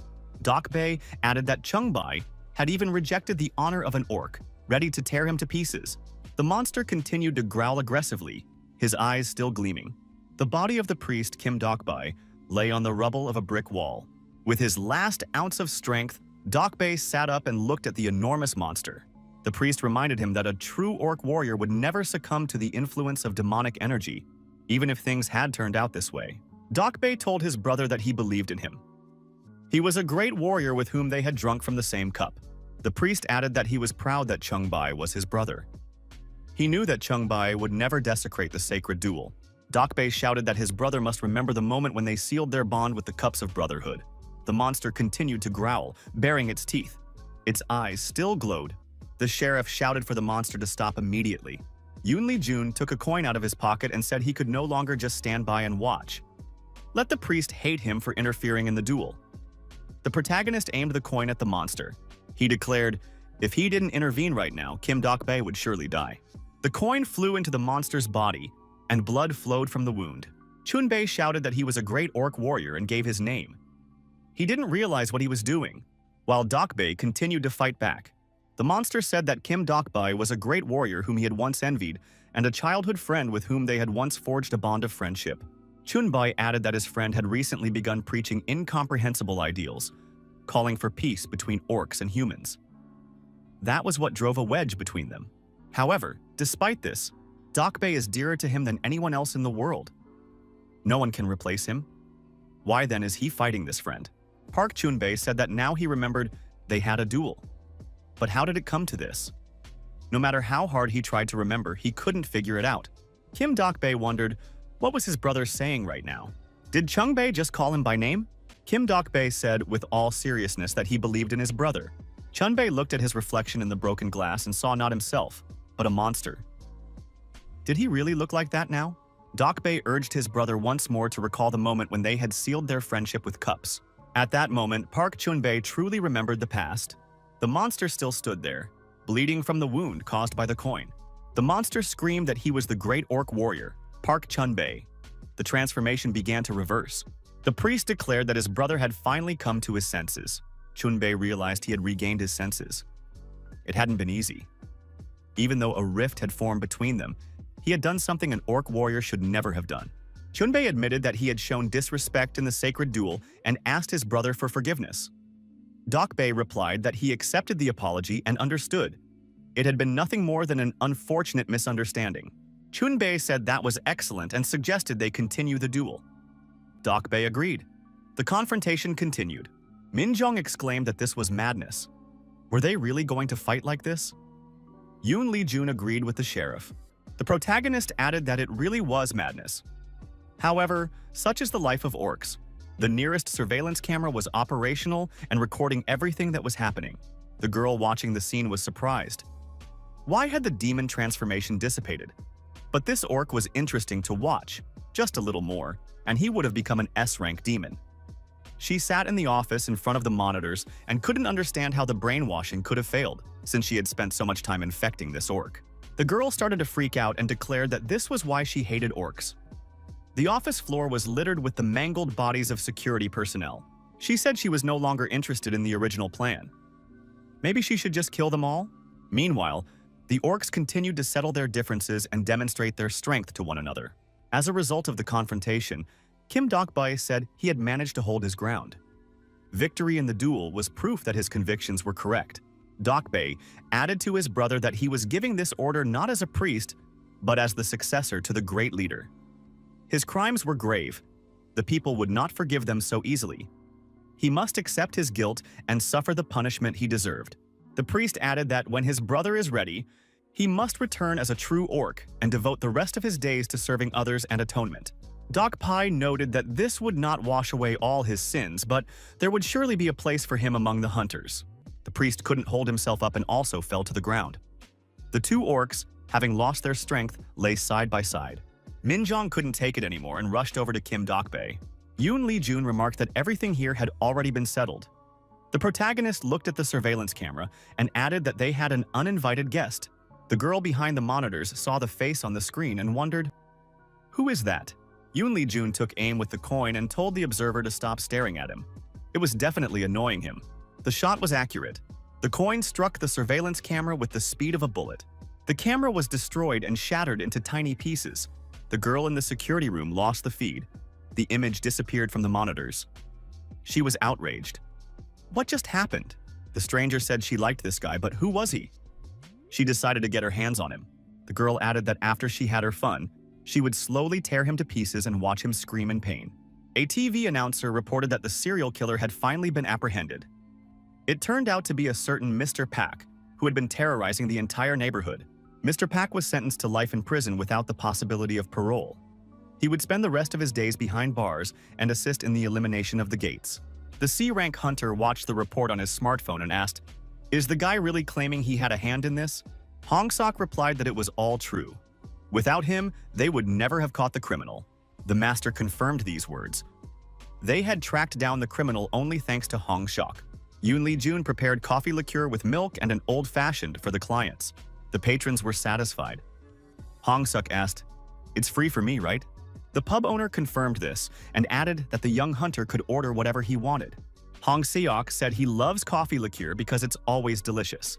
It's real coffee milk, but only for adults. Jin Ho remarked that the old-fashioned is truly a classic. A bittersweet taste and a pleasant strength. The owner was glad that the visitors enjoyed the drinks.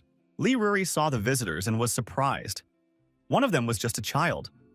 Was it really okay for him to drink something like that? Hong Sok got angry and said the girl was up to her old tricks again. He was already 26 years old. The hunter showed his ID. Ruri said the document was fake. The ink had already faded. The girl added that it looked like a cheap fake. Hong Sok kept complaining and calling the girl names, since she was deliberately trying to get under his skin. Ruri told her uncle that she wanted something tasty too.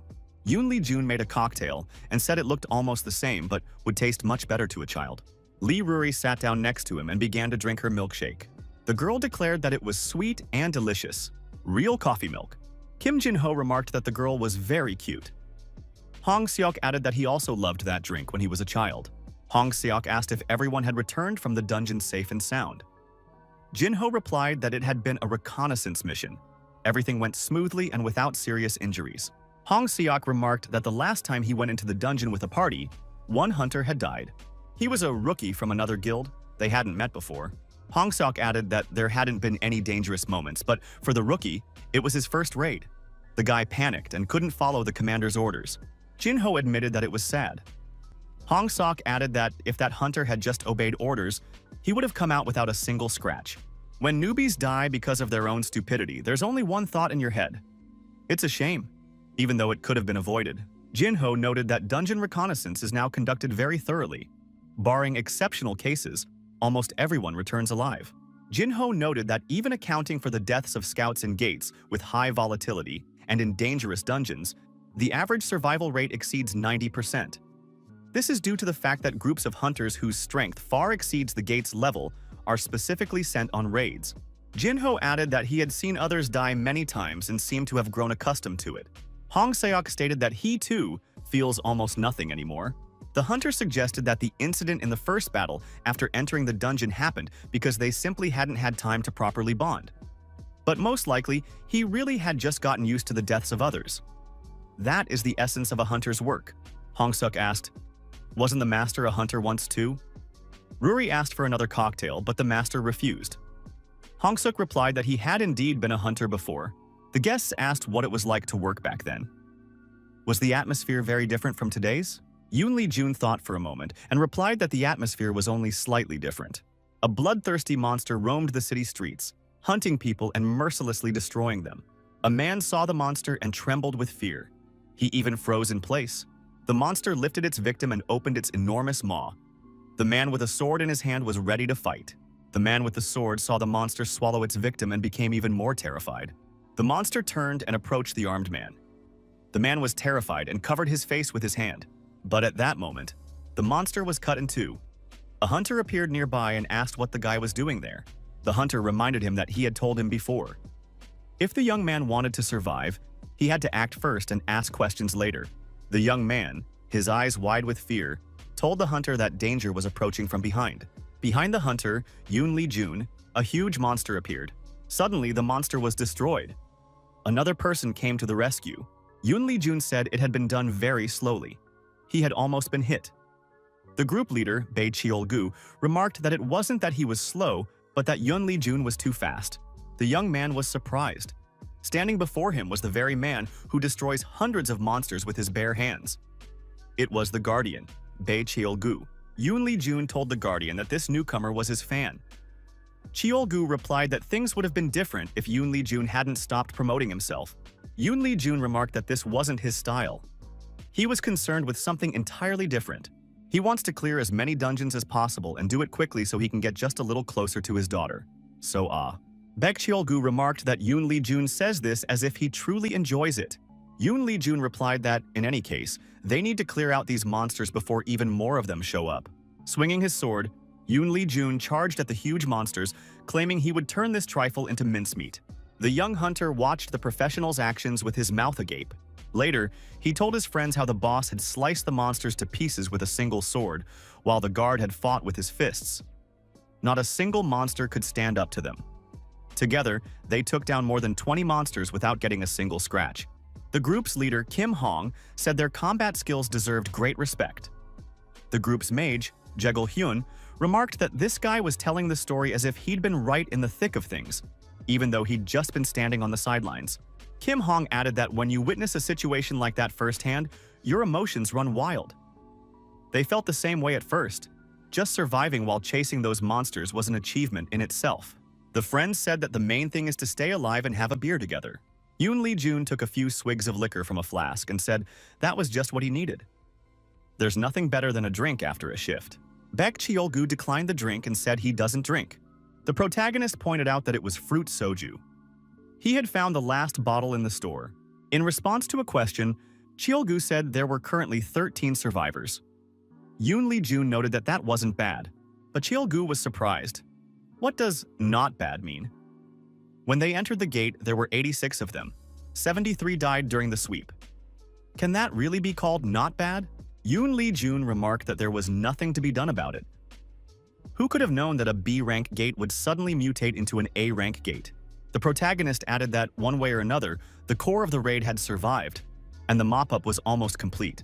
Baek Cheol-gu acknowledged that his partner was right. Statistically speaking, everything was correct. Cheol-gu noted that the hunter's survival rate was too low. At this rate, all the hunters would soon die, and the world would be left defenseless. Yoon Lee-jun remarked that he was already working at full capacity, but that was the current situation, and there was nothing to be done about it. Cheol-gu countered that if they reorganized the system properly, they could significantly increase survival rates. The main problem is that newbies and veterans are thrown into the same place without any training. If hunters are divided by rank and forces are properly allocated, the result will be different. Baek Cheol-gu urged them to stop blindly rushing in to clear dungeons. They need to take a break, systematize everything, and carry out a reorganization. Yoon Lee-jun remarked that he couldn't do that. He needed to move on because So-ah was waiting for him. Cheol-gu asked, "Is she really waiting?" Yoon Lee-jun got angry. What exactly does his interlocutor mean by that? Cheol-gu noticed that at some point, Yoon Lee-jun had started repeating that name over and over. He kept insisting that he had to find his daughter, but Cheol-gu has known him for ages and has never once seen this child. Cheol-gu added that Yoon Lee-jun didn't even have a photo of his daughter. The Guardian noted that he only knew of her existence from Yoon Lee-jun's words. It's madness to search for a child by combing through all these gates and dungeons. The guard asked if this girl even existed. Yoon Lee-jun grabbed his companion and pinned him against the wall. The protagonist punched the wall, and it was completely covered in cracks. After the next blow, the wall collapsed. Yoon Lee-jun grabbed Cheol-gu by the chest and told him to try repeating those words again. Baek Cheol-gu demanded that Yoon Lee-jun take his hand off. Suddenly, another person appeared in the room. The young men turned around. The man told them to calm down. He had already thought a monster had attacked them. Yoon Lee-jun, still holding the guard, continued to stare intently at him. The hunter told the boss that he suggested they take a look at what the newcomer had found. The newcomer was holding several bottles of wine. He remembered that the guard had mentioned his love for wine. Yoon So-hyun noted that he had found a whole case of that wine. Jung-ho had already chilled it with his magic. Yoon Lee-jun acknowledged that Riesling was Cheol-gu's favorite wine. Cheol-gu confirmed that it was indeed good wine, and moreover, Orpheon. The newcomer said there were no glasses, but drinking such wine straight from the bottle was also fun. It gave it a special vibe. Yoon Lee-jun noted that even without a glass you can experience the full range of flavors if you hold the wine in your mouth for a moment. The protagonist handed the bottle of wine to the guard and said he had spoken out of turn, so he apologized. Cheol-gu apologized for bringing up a personal topic. The group of hunters gathered around the campfire and happily drank the wine they had found. The monster roared loudly and swiped at the hunter with its paw. A large pool of blood appeared. The surviving hunters grabbed their weapons and began fending off the monsters attacking them.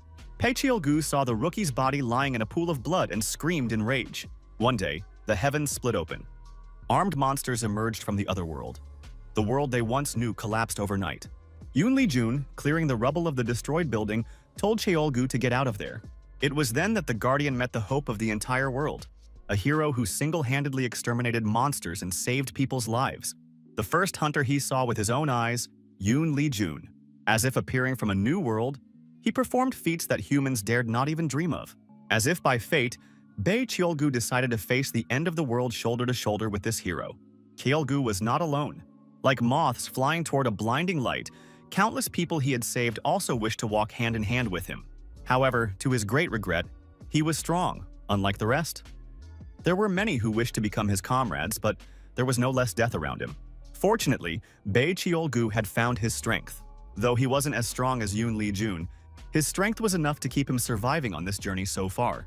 Cheol-gu watched the endless string of losses, but he could never get used to them. Then a thought occurred to him. If this war of attrition continued and hunters died just as often as new volunteers arrived, the comrades who always seemed to be by his side would begin to disappear one by one until there was no one left at all.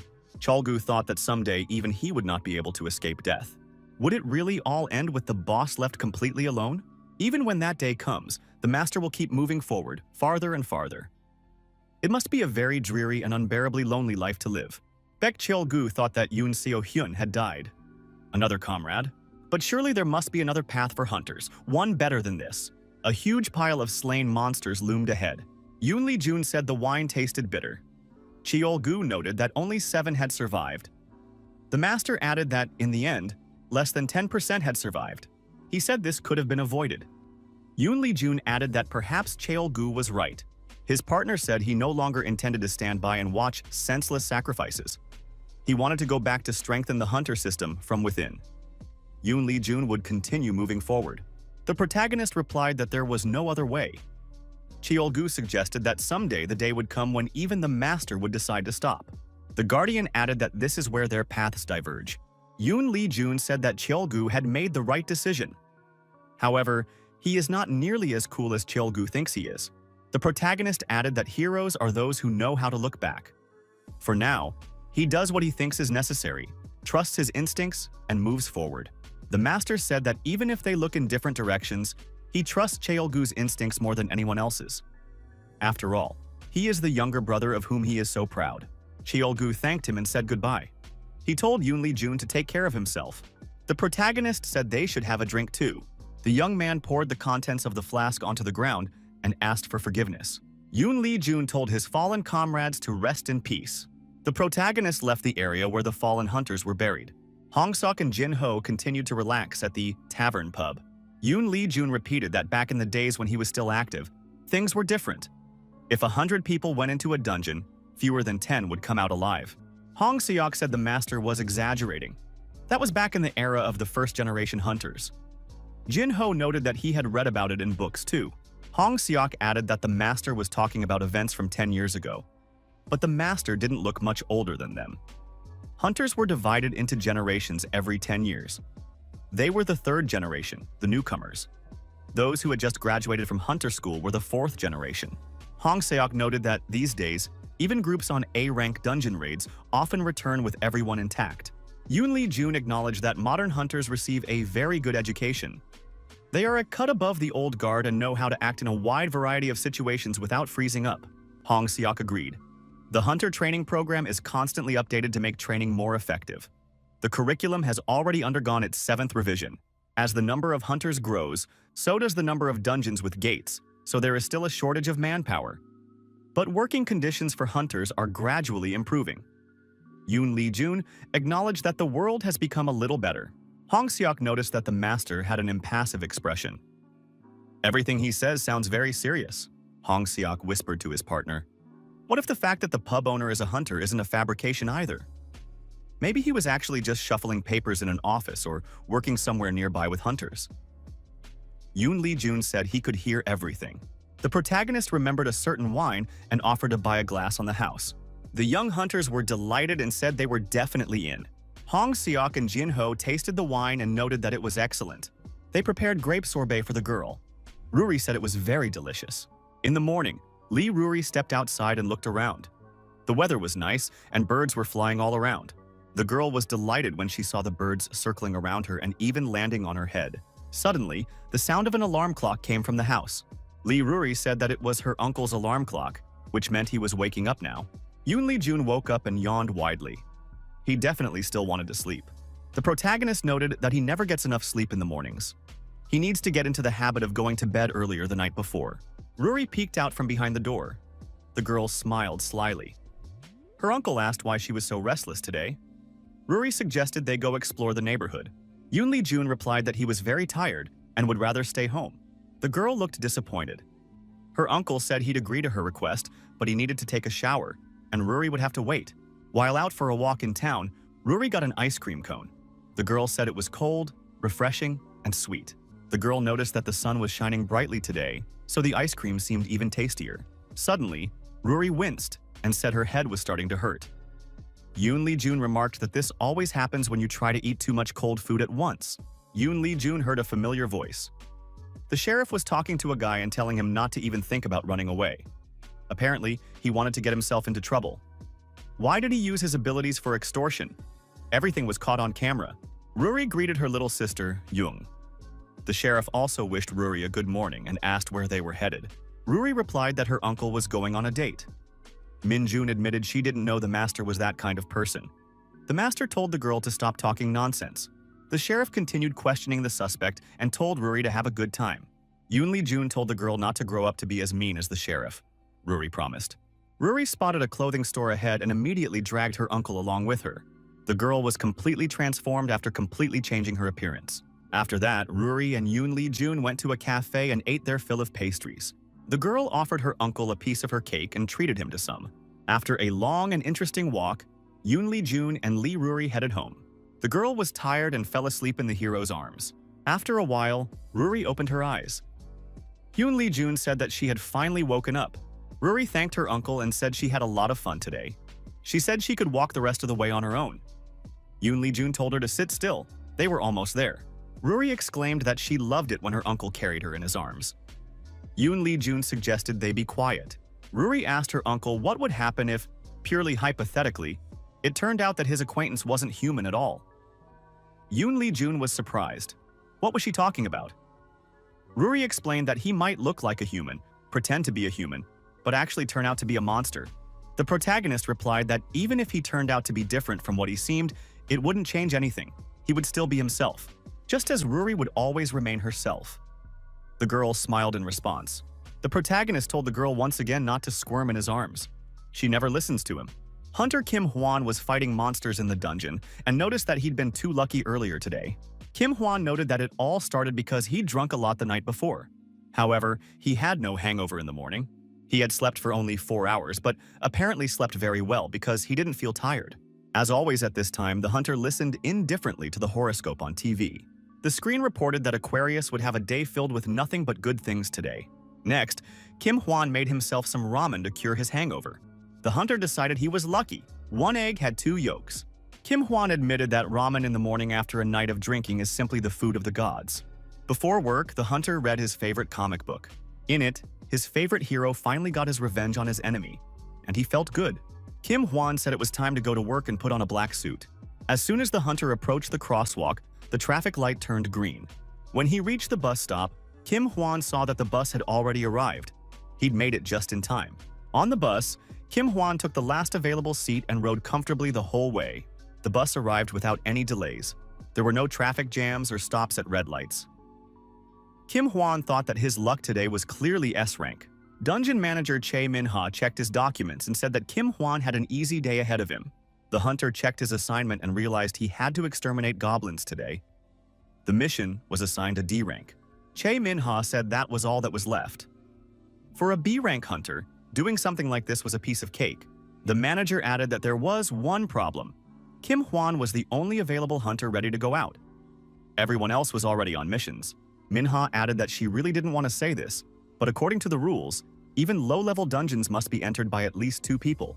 But if things are left as they are, a breach will soon occur in the dungeon, and then civilian casualties will be inevitable. Therefore, an order was issued. B-rank hunters and above must either clear it alone or abandon the mission entirely. Chae Min-ha noted that she was simply relaying the leadership's instructions, but she advised waiting for another hunter to return before setting out. Even if the dungeon's rank is low, anything could go wrong. Trying to rush things could lead to tragic consequences. The manager added that for Kim Hwan, defeating goblins was a piece of cake, but in the event of an unforeseen situation, it could be dangerous. The hunter said he was ready to take on the mission himself. Min-ha replied that it was a sensible decision.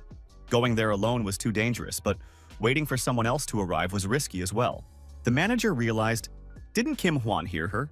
She had said it was dangerous to go there alone. No one would blame him if he didn't go. Kim Hwan said he had heard everything. However, if a breach occurs, someone could get hurt. The sheriffs are very busy right now too. Besides, if the records are accurate, the probability of anomalies is less than 5%, so everything will be fine. Choi Min-ha asked if Kim Hwan was really going to go. No one would appreciate the unnecessary risks he was taking. Even if the risk was minimal, there was no need to put himself in danger. Kim Hwan replied that if there was a way to avoid casualties, he had no right to pass up such an opportunity. He had to use his power to protect people. That was the very first principle of a hunter that he had learned. The manager noted that this is exactly what Guildmaster Bae Cheol-gu always says. Looking at Kim Hwan, one might think he's an ambitious rookie who's just finished his training. However, it's not within her power to stop him. Chi Min-ha said she would take care of the paperwork right away. The hunter must try to return alive. The manager added that if anything happened, Kim Hwan should run away immediately. The hunter told Min-ha not to worry about him. Kim Hwan added that he was very lucky today. Using his sword, the Shadow Blade, the hunter effectively destroyed the monsters. Kim Hwan was more precise than ever today. Every strike hit its mark. At some point, the hunter felt tired. He had already killed no fewer than 100 monsters, but there was no end in sight. A 5% chance of anomalies? That wasn't true. The dungeon had already mutated. Kim Hwan suspected he'd used up all his luck that very morning. Now he was truly in trouble. Goblins surrounded him on all sides. There was no time to catch his breath. One morning, Lee Ruri told her uncle that her stomach hurt. It was cramping badly. Yoon Lee-jun replied that it was normal after 8 servings of ice cream. You shouldn't eat that much at once. Ruri admitted that it was very tasty and added that they shouldn't have left the ice cream where she could reach it.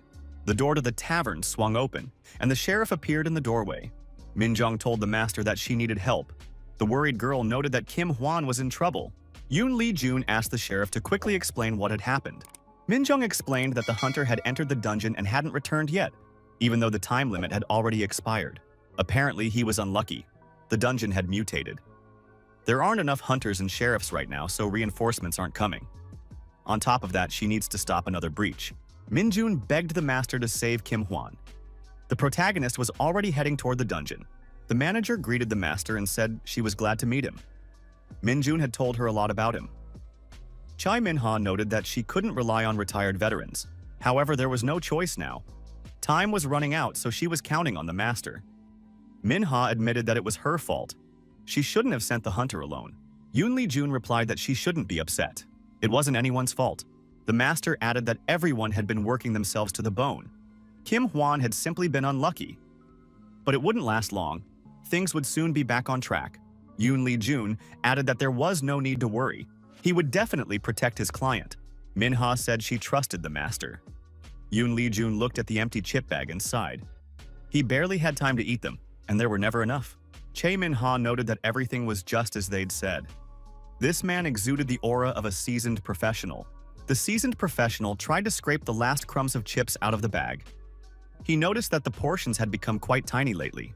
Before entering the dungeon, the protagonist decided to grab a weapon and picked up a brick. Yoon Lee-jun declared that it was time to go, since they needed to protect the visitor to the tavern, dungeon. Originally, this word meant underground prison. Now, however, it refers to gateways to other worlds, which disappear only after certain conditions are met. When a dungeon appears, the Hunters Guild sends out a reconnaissance team to assess the threat level. Dungeon ranks range from S to F, for a total of 7 levels. By dispatching hunters of the appropriate rank, humanity could significantly increase its chances of survival. However, special dungeons would sometimes appear, rendering the reconnaissance results useless. Mutations occurred within the already studied structure, filling it with unpredictable factors. Endless regeneration and the appearance of mutants. The difficulty of clearing such dungeons is significantly higher than their stated rank.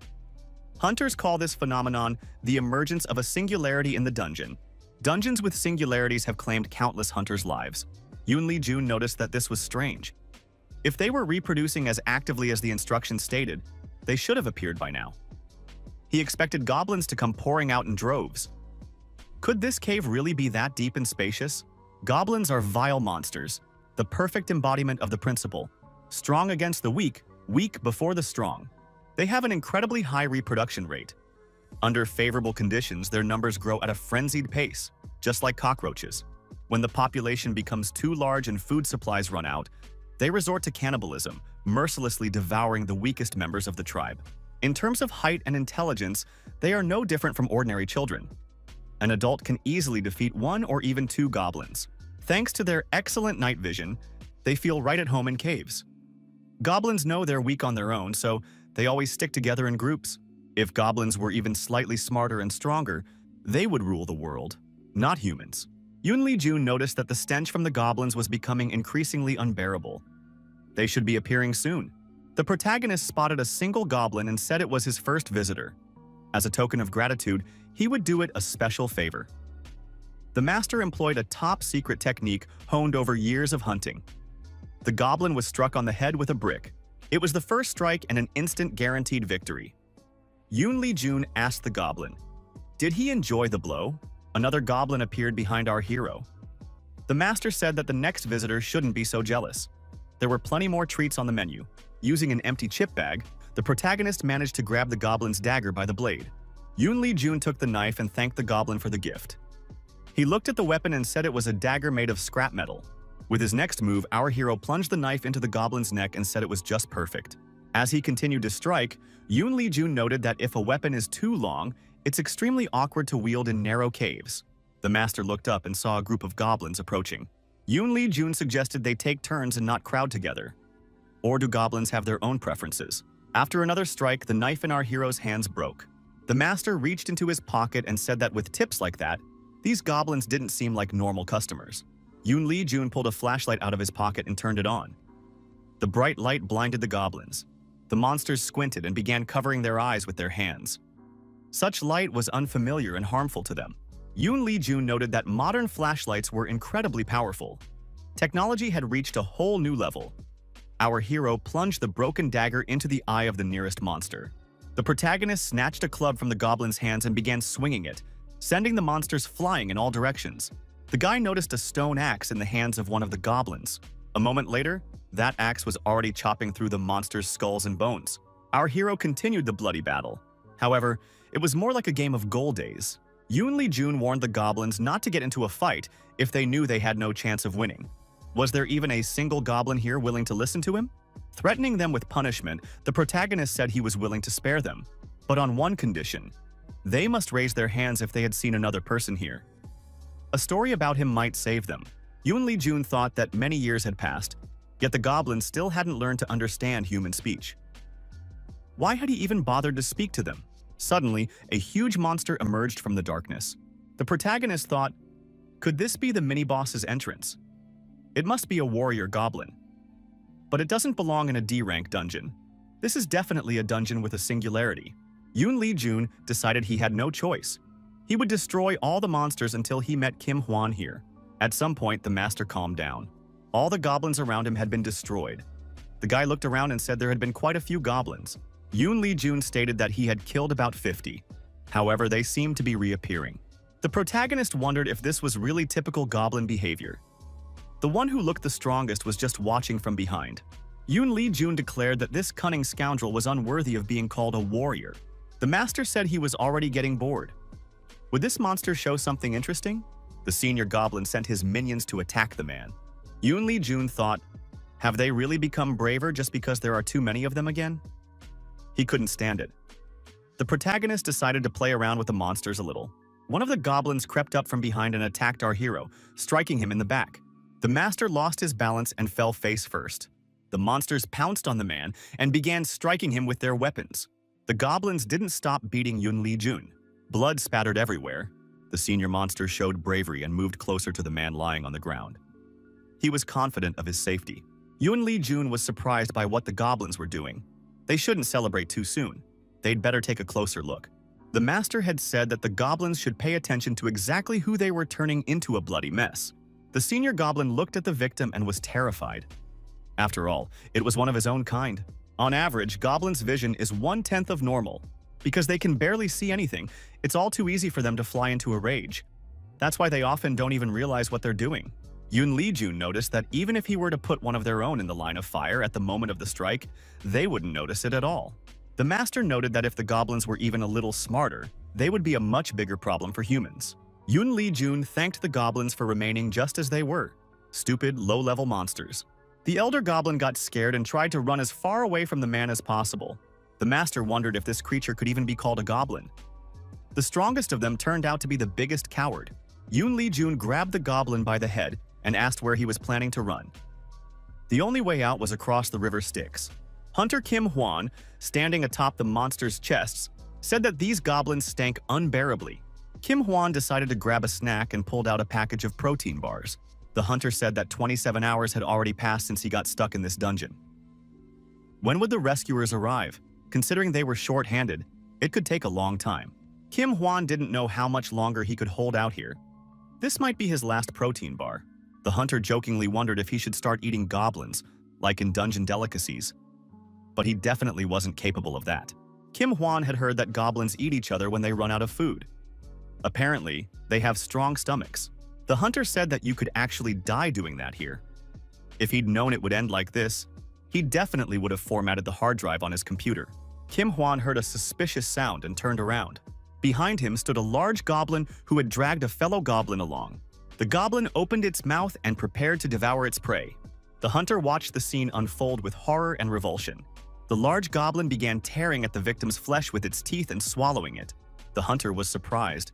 Could a goblin really eat its own kind? He had never believed such a thing was possible before. This one looked exactly like a demon. Had the goblin turned into a demon? Kim Hwan grabbed his sword and assumed that this goblin hadn't noticed him yet. Should he attack in that case? The hunter decided it was a bad idea. He was already pretty tired. Besides, he didn't know how strong this monster was. The noise might attract other goblins. The young man thought that in situations like this, the best option was to slip away unnoticed before it spotted him. The monster sensed something was wrong and began sniffing the air and listening intently. Kim Hwan silently prayed that the monster wouldn't notice him.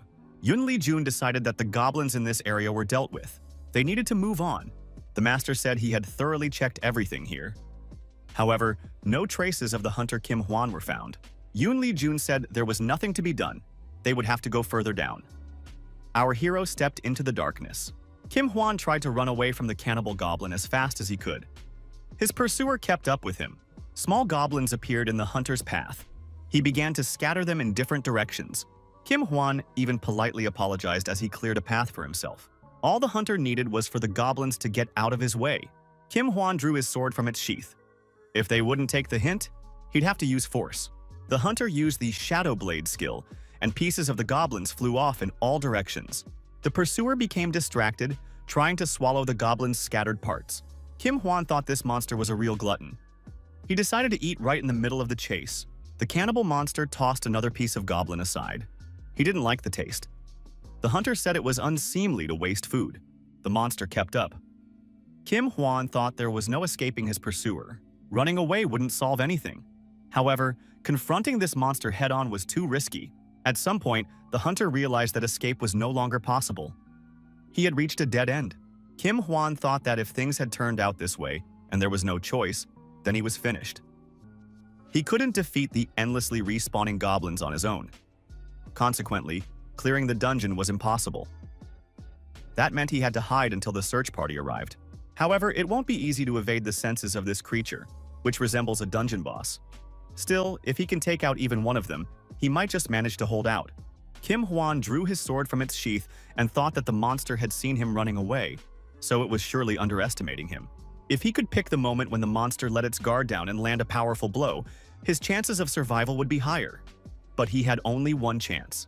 The monster approached the dead end and wondered, where had the man gone? The fire was dying down, and the monster realized the man had been there just a moment ago. Anticipating a kill, the goblin began to sniff and listen. Suddenly, a blade flashed out of the darkness and the goblin was wounded. The blade appeared from the darkness, where the shadows swallowed the light. The goblin could do nothing. He was constantly struck by the blade, and his body began to bleed. Kim Hwan thought that by becoming a shadow, he would devour the flame of life. The hunter stepped out of the shadows and continued to strike blow after blow. Kim Hwan thought he hadn't yet perfected this technique. However, now he needed to put all his strength into the strike. The Shadow Blade skill was activated once more. Something unexpected happened. The hunter's sword blade snapped. The monster laughed. A piece of the blade was stuck between its teeth. Kim Hwan was surprised, for this monster had broken his sword, which was stronger than most alloys. The monster grabbed the hunter and struck him in the chest. Kim Hwan was knocked aside. The goblin grabbed the hunter by the arm and pulled him toward itself. The monster continued to beat the man. Kim Hwan couldn't do anything to stop him. The hunter began coughing up blood. His condition was rapidly deteriorating. The monster screamed triumphantly, considering itself the victor and preparing to devour the man. Kim Hwan thought that this monster was too strong for a goblin. Something wasn't right here. The monster didn't let up. Its thirst for blood had clouded its judgment. Suddenly, a hole appeared in the wall behind the hunter. A hand emerged from it, and a voice said that he would not let the monster deliver the final blow. The wall collapsed, and Yoon Lee-jun emerged from it. The master declared that the monster was not allowed to touch the patrons of his pub. Yoon Lee-jun held the goblin by the arm and continued to say that no one would dare touch a human in this dungeon while he was watching. The protagonist noticed that this goblin, unlike the others, was brimming with power. But who was he going to strike? Yoon Lee-jun struck the monster, and it was crushed. The master continued to strike. The monster, bleeding profusely, fell onto its back. A decisive blow was delivered, and the monster was sent flying far backward. The master declared that this goblin was finished. A surprised Kim Hwan asked how the master was feeling. Yoon Lee-jun replied that Min Jung had come to him and asked for help. The monster was still alive, but Yoon Lee-jun said he would tell the hunter the details later. For now, they had to finish what they had started. The goblin tried to put up a fight, but he didn't do very well. The protagonist dodged the attack and counterattacked the monster. Yoon Lee-jun delivered a series of powerful kicks to the goblin's jaw and upper body. The goblin tried to do something, but he was no longer in control of the situation. The protagonist easily dodged the monster's slow blows. It looked as if the master was toying with the goblin. Yoon Lee-jun said that he would now demonstrate a strike that would turn his opponent into mincemeat. The goblin collapsed to the ground again. The beating of the monster continued, but now exclusively with his feet. Kim Hwan marveled at the master's strength and agility. The goblin hadn't managed to land a single blow. What kind of moves were these? The master's actions were impossible to predict. Yoon Lee-jun assumed that this time, the goblin was finished. However, the master was wrong. The goblin jumped to its feet and landed an unexpected blow. Yoon Lee-jun managed to block it at the last moment. Our hero concentrated and began dodging the monster's attacks once more. It seemed as though the goblin had found a second wind. The master grew angry and counterattacked his opponent once more. The goblin lost his balance and stumbled backward. Yoon Lee-jun continued to land a series of blows. The man said that no one had made him this angry in a long time. The protagonist warned that he would now strike much harder. After that, the monster would no longer be able to get back up. The hero's blows did indeed become harder and more intense. The goblin continued to cough up blood and was once again unable to resist. After a series of blows, a huge hole appeared in the monster's body. Its bodily functions were disrupted. The monster was lying on the ground again. The body showed no signs of life. The master thought it was finally over. Yoon Lee-jun brushed off his hands and breathed a sigh of relief. Kim Hwan was surprised. Could the master really have defeated such an indestructible monster? The master said he had expected something different from a visitor to his pub. This hunter had managed to hold out until his arrival. He was simply a fine fellow. Yoon Lee-jun tossed Kim Hwan a flask of liquor and told him to have a drink. If his body was aching, it should help. Kim Hwan took the opportunity and took a sip. He realized it was whiskey. The master said he always had the right drink on hand. Kim Hwan noticed that he really did feel better. Now he felt as if he had come back from the dead. Too bad it wasn't a health elixir. Yoon Lee-jun told the hunter that once they got out of there, proper doctors would patch him up. Judging by his appearance, Kim Hwan would still be able to walk on his own 2 feet. The hunter admitted that his body ached after the monster had tossed him around the cave. Kim Hwan looked around. Yoon Lee-jun asked what he was looking for. Kim Hwan asked where the rest of the rescuers were. The master replied that he had come alone. No one else had been sent here. The protagonist told the hunter to pull himself together since the boss had already been defeated. Besides, all the goblins along the way here had also been defeated. Because of this, the dungeon could close at any moment. Kim Hwan couldn't believe it. Had the master really organized a rescue mission all by himself? Yoon Lee-jun said it was time to head up and held out his hand. The hunter had to move if he wanted to live. Once back in the tavern, Kim Hwan admitted that this time he'd thought he wouldn't make it out. Min Jung asked, "Could someone as stubborn as Hwan really just die like that? He always clings to life with his teeth." The sheriff declared that she had no doubt everything would work out this time either. She hadn't been worried at all. Kim Hwan thanked the girl for her help. Min Jung was surprised. For what? Why all of a sudden so polite? The hunter explained that he knew she was the one who had asked the master for help. If Yoon Lee-jun hadn't shown up in time, things would have taken a turn for the worse. Min Jung turned away, looking embarrassed, and said she had just happened to find out about it and told the master. She added that she hadn't been worried about Kim Hwan at all. Kim Hwan thanked the girl once again. The tavern owner remarked that for someone who wasn't worried, she looked quite concerned when she ran in for help. Yoon Lee-jun added that the sheriff's eyes were filled with tears, but she had asked him to keep it a secret. Min Jung was indignant, while Kim Hwan smiled. The sheriff noticed that Kim Hwang's weapon had been smashed to pieces. The hunter admitted that nothing was left of it. Min Jung asked, "Wasn't that a T10 level sword?" "It's not that easy to break." The hunter replied that he used to think so too. However, the goblin boss had sunk its teeth into the blade, and it had shattered into pieces. Min Jung suggested that the sword might have worn out, since it had been a graduation gift. Kim Hwan said he didn't rule that out. Even the best weapons have a breaking point. The sheriff asked what he would do now. It wasn't easy for a swordsman of his caliber to go without a weapon. Maybe he should take it in for repairs.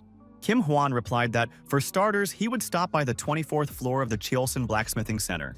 Min Jung was surprised. Is the hunter serious? After all, that's where Barbados' workshop is located, one of the 5 greatest blacksmiths in the country. Min Jung asked if this sword was really that legendary. Kim Hwan replied that he hadn't expected it himself at first. He knew it was a high-quality item, but he didn't know it had been made by Domaine Barbados.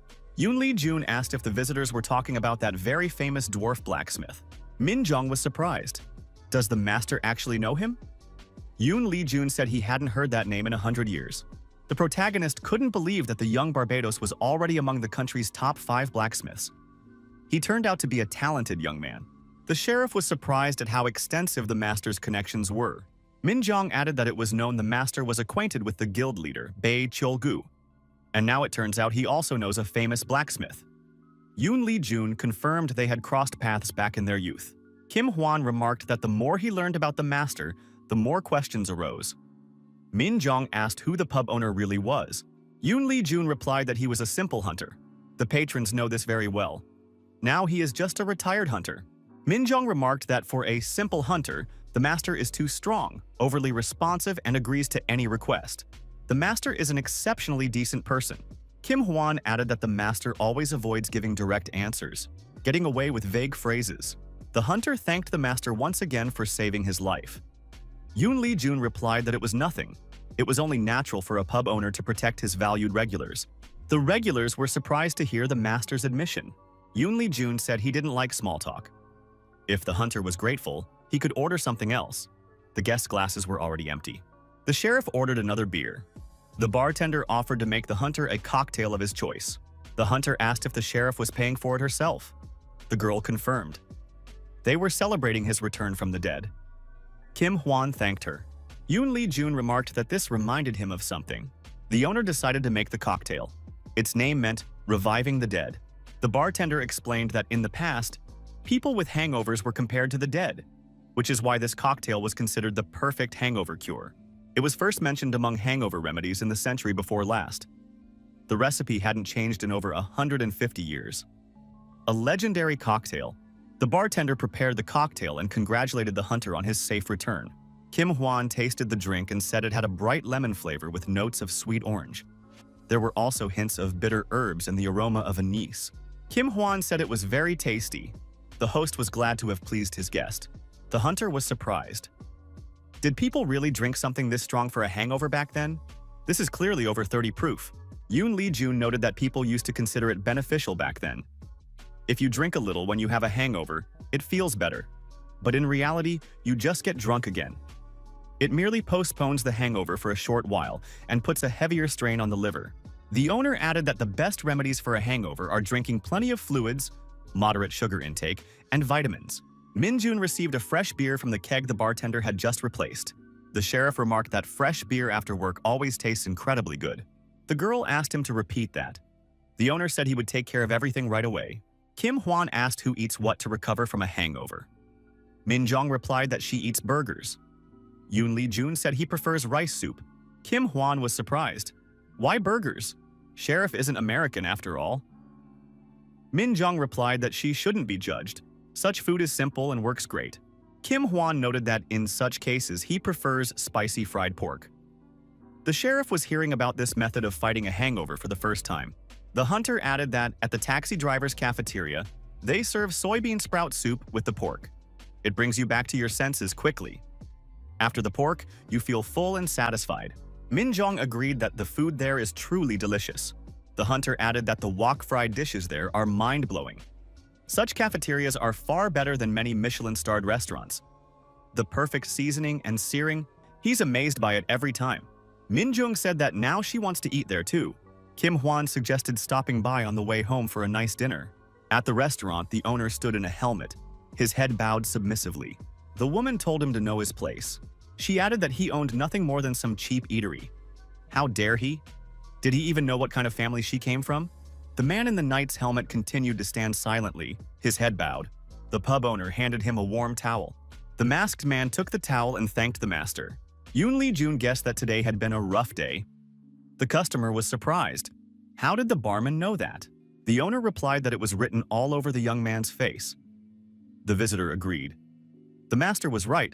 Something unpleasant had happened today.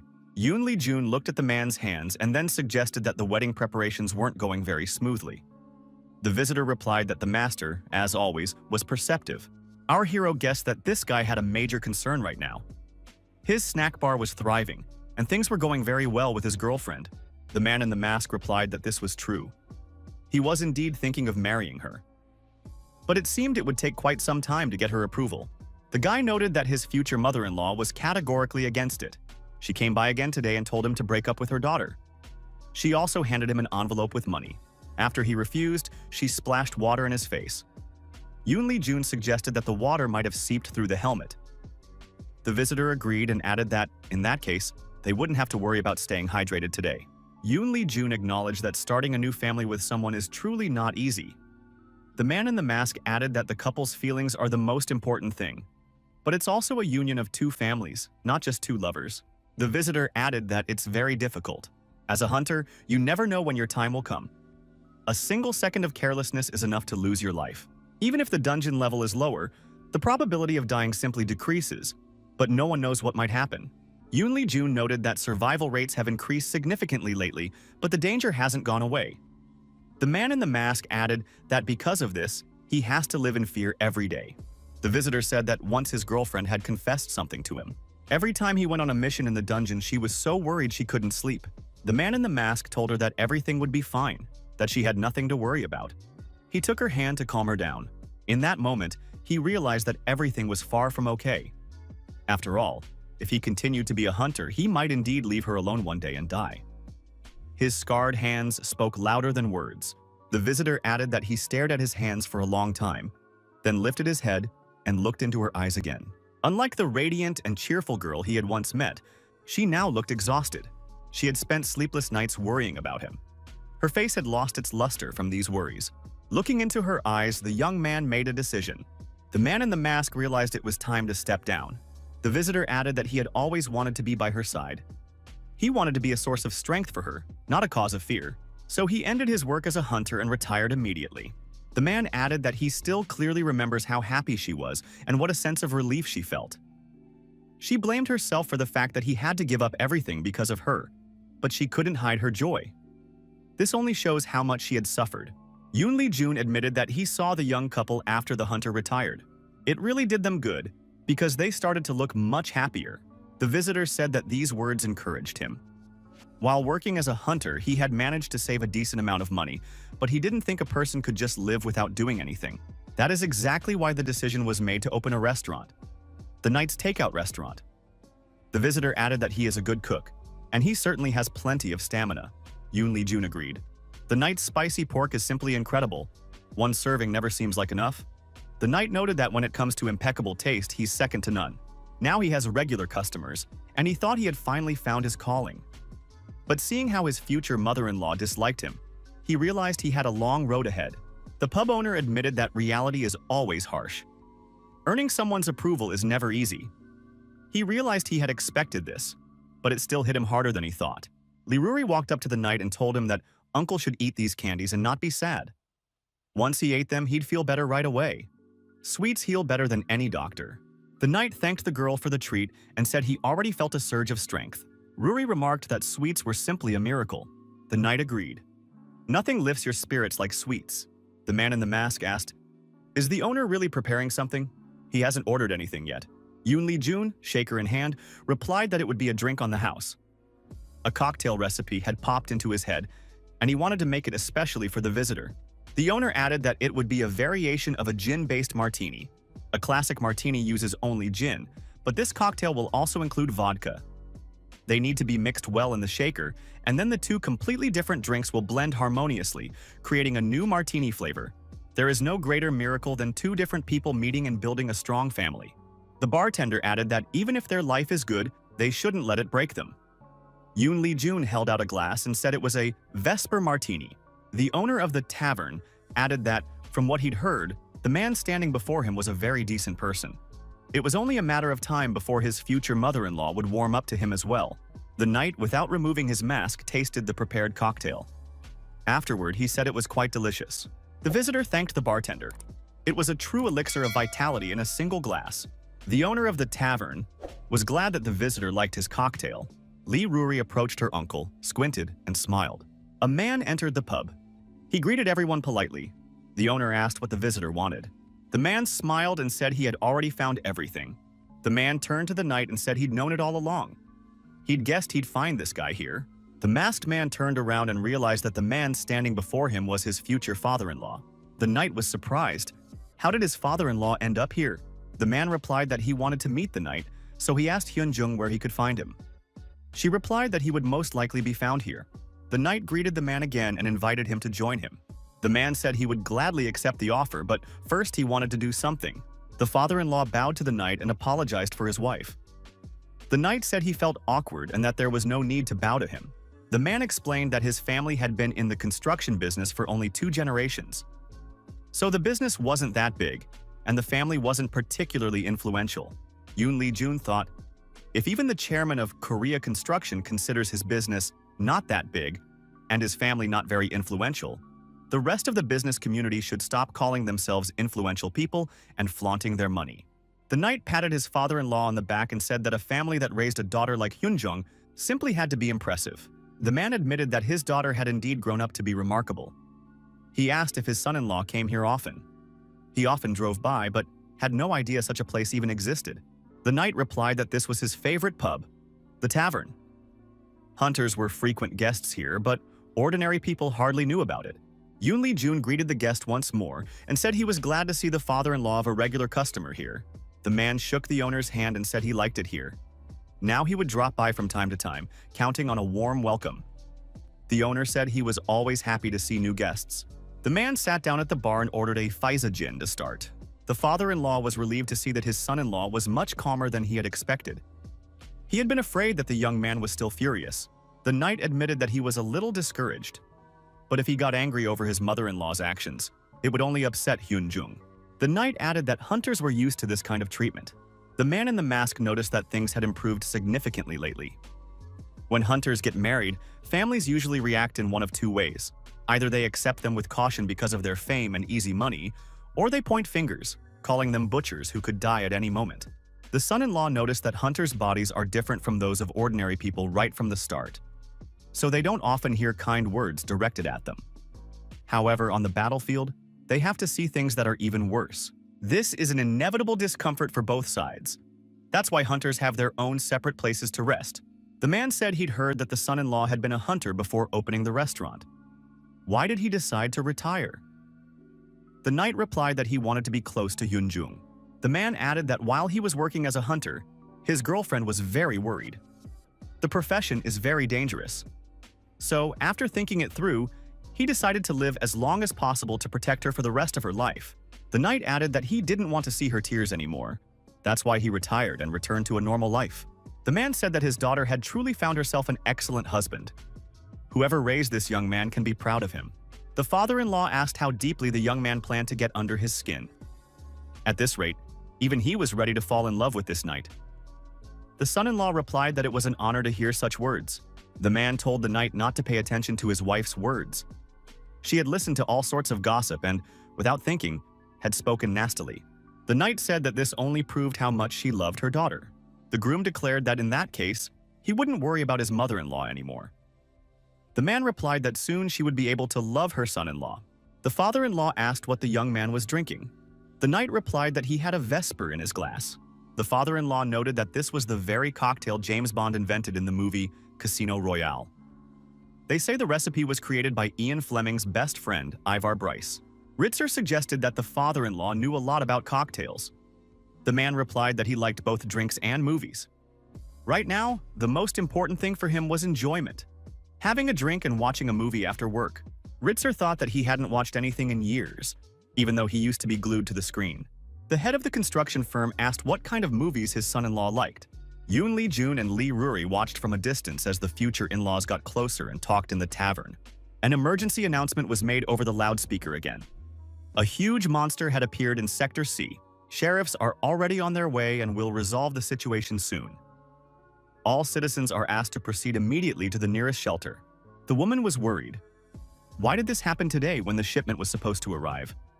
Why does the government always let this happen? Why does her husband pay so much in taxes every month? Suddenly, a passerby shoved the woman aside. She was outraged. How dare he do that? Did he even know who she was? The orc looked back and said he didn't care. He wasn't going to die here. If she had the strength to scream, she'd better run away from here. The woman began to waver, demanding that this scoundrel return immediately and apologize. The victim looked back and saw a bus careening out of control toward her. She was terrified, closed her eyes, and pressed her hands to her head, trying to protect herself. However, nothing happened. After a moment, the woman opened her eyes and saw something incredible. Standing before her was a masked knight. In one hand, he held a bag of groceries. With the other, he was holding the bus up to keep it from falling. The woman was saved. Many people witnessed the scene. A brave knight had saved a woman. Could it really be a hunter? The knight turned to the woman and said he was glad that Mother was unharmed.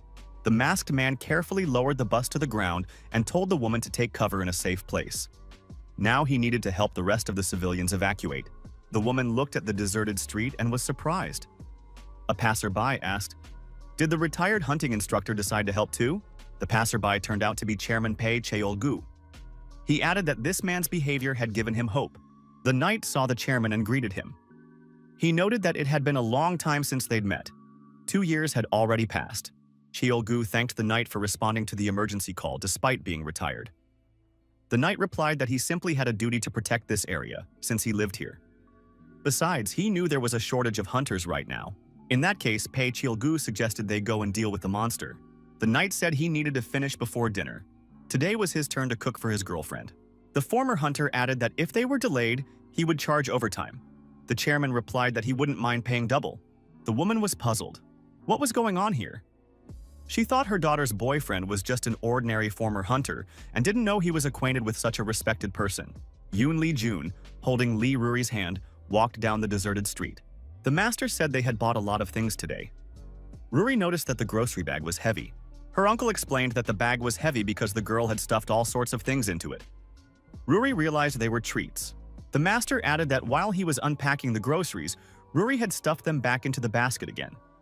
He wasn't sure the two of them could eat all of it.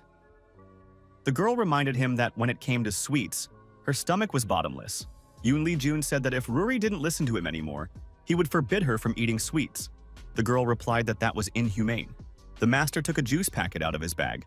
The girl pointed out that she had taken that juice for herself. The master said he was thirsty, and the juice really was delicious. Ruri said she wanted that juice too. Yoon Lee-jun warned that the girls needed to go to sleep soon, and it wasn't a good idea to drink juice before bed. The girl pointed out that Uncle was drinking the juice himself. Yoon Lee-jun replied that he still had work to do, so he wouldn't be going to bed anytime soon. At the tavern's entrance, Yoon Lee-jun saw a boy lying there and wondered, who could that be? The boy was asleep or perhaps unconscious. Yoon Lee-jun carried the boy home and put him to bed. The boy tossed and turned and mumbled in his sleep that he wanted to sleep for 5 more minutes. The boy rolled over onto his other side. Lee Ruri was sleeping next to him. Suddenly, the boy woke up and was startled. Who was next to him? He looked at the girl and said she had really scared him. He screamed loudly in fright, but the girl continued to sleep. The boy thought it was no wonder he was scared. When he woke up, she was right in front of him. But who was she? Although she looked familiar. He looked around, trying to figure out how he'd ended up here. The pub owner, as always at this hour, was tidying up the bar. Yoon Lee! Jun heard a noise, turned around and saw the boy coming down from above. The boy saw the man and asked who he was and why he was in this house. Yoon Lee-jun realized that he was the one who should be asking the boy questions, since the boy had been lying unconscious in front of the pub. The owner noted that the boy might have caught a cold while lying on the bare floor. Yoon said that if the boy didn't want to talk, he didn't have to answer. The boy thanked the man. The master said he would give the child a phone so he could call home and let his family know since they must be worried. The boy thought for a moment and said he had no family. He was on his own. Yoon said that now everything was clear and asked if the boy had anywhere to go. The answer was no. Yoon thought this was yet another adventure he'd have to deal with. The boy stood silently, head bowed. It was clear that he really had nowhere to go. Suddenly, the boy's stomach growled. He was clearly hungry. Yoon suggested the boy sit down in a corner. The pub owner said he would whip something up quickly, realizing the boy was hungry. Before long, a sandwich called the Egg and Mayo Bomb was ready. Freshly squeezed orange juice was served on the side. The owner said that if the boy wasn't full or wanted something else, he could just ask. The boy thanked him. The boy tried the sandwich and couldn't help but say it was delicious. Yoon replied that he hadn't doubted it, since he'd made it himself. The boy ate the sandwich and thanked him for the delicious and nutritious meal. The master said that if the boy had nowhere to go, he could stay there for a while. The owner added that he could find him a place where he could stay longer. The boy agreed. Lee Ruri came downstairs. The girl said it smelled really good in there and greeted the boy. Ruri threw her arms around her uncle and said she wanted to eat something delicious too. The master promised to make her the same thing. The boy was surprised. Could this really be Lee Ruri? The girl took her breakfast and said that the treats had been successfully obtained. Mission accomplished. Lee Ruri offered the boy some delicious food, but he had to promise to keep it a secret. The boy asked, "Is she, Ruri, number 17, the only successful test subject?" The boy said his name was Nora. He was number 37. He had been created in the same laboratory as Ruri. A year ago, Nora fought a huge man in a mask. He had a metal pipe in his hands. The man kicked the child in the face, and Nora was sent flying far to the side. The boy jumped to his feet, leaped high into the air, and counterattacked his opponent with both feet. The blow landed squarely on the jaw. The man groaned in pain but remained standing. The boy jumped onto his shoulders and continued the beating. The masked man fell onto his back. Nora jumped on top of him and landed several punches. A man in a white coat entered the office and told the boy to stop. He clapped his hands and noted that defeating a D-rank hunter convicted of a crime without even resorting to demonization was much more impressive than he had expected. The man added that the experiment was over for today. The boy had performed well. Nora looked silently at the adult. The hunter remained lying on his back.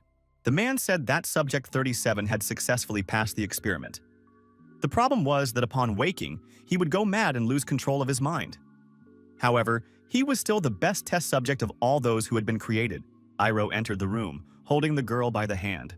The man thought that if it weren't for researcher Iroh and number 17, he would be the best. He noted that Iroh was profiting from his results thanks to sheer luck, and told number 37 to work harder to become the best specimen. The boy stared intently at the girl. She was the only successful case where awakening had not been accompanied by demonization. Number 17. Nora thought that the researcher Iroh had given the girl the name Ruri. The boy envied her. He wanted the day to come when he too would have a name and be able to introduce himself. The boy said his name was Nora. He was number 37, and they had been created in the same laboratory. Ruri declared that he was confusing someone. He was definitely mistaken. The girl turned and ran away, shouting that she had no idea what this guy was talking about.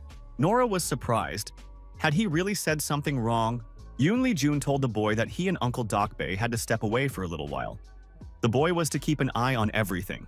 The master added that there was food on the table, and he could eat whenever he got hungry. Ruri agreed. Kim Dokbae was surprised when he was called uncle, since he wasn't even married.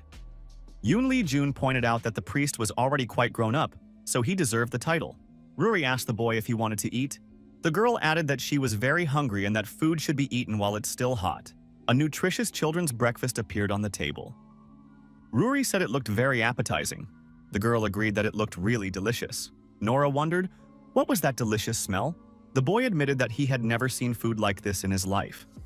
Every cell in his body was screaming that it must be insanely delicious. Ruri asked, "Is this the first time Nora has seen something like this?"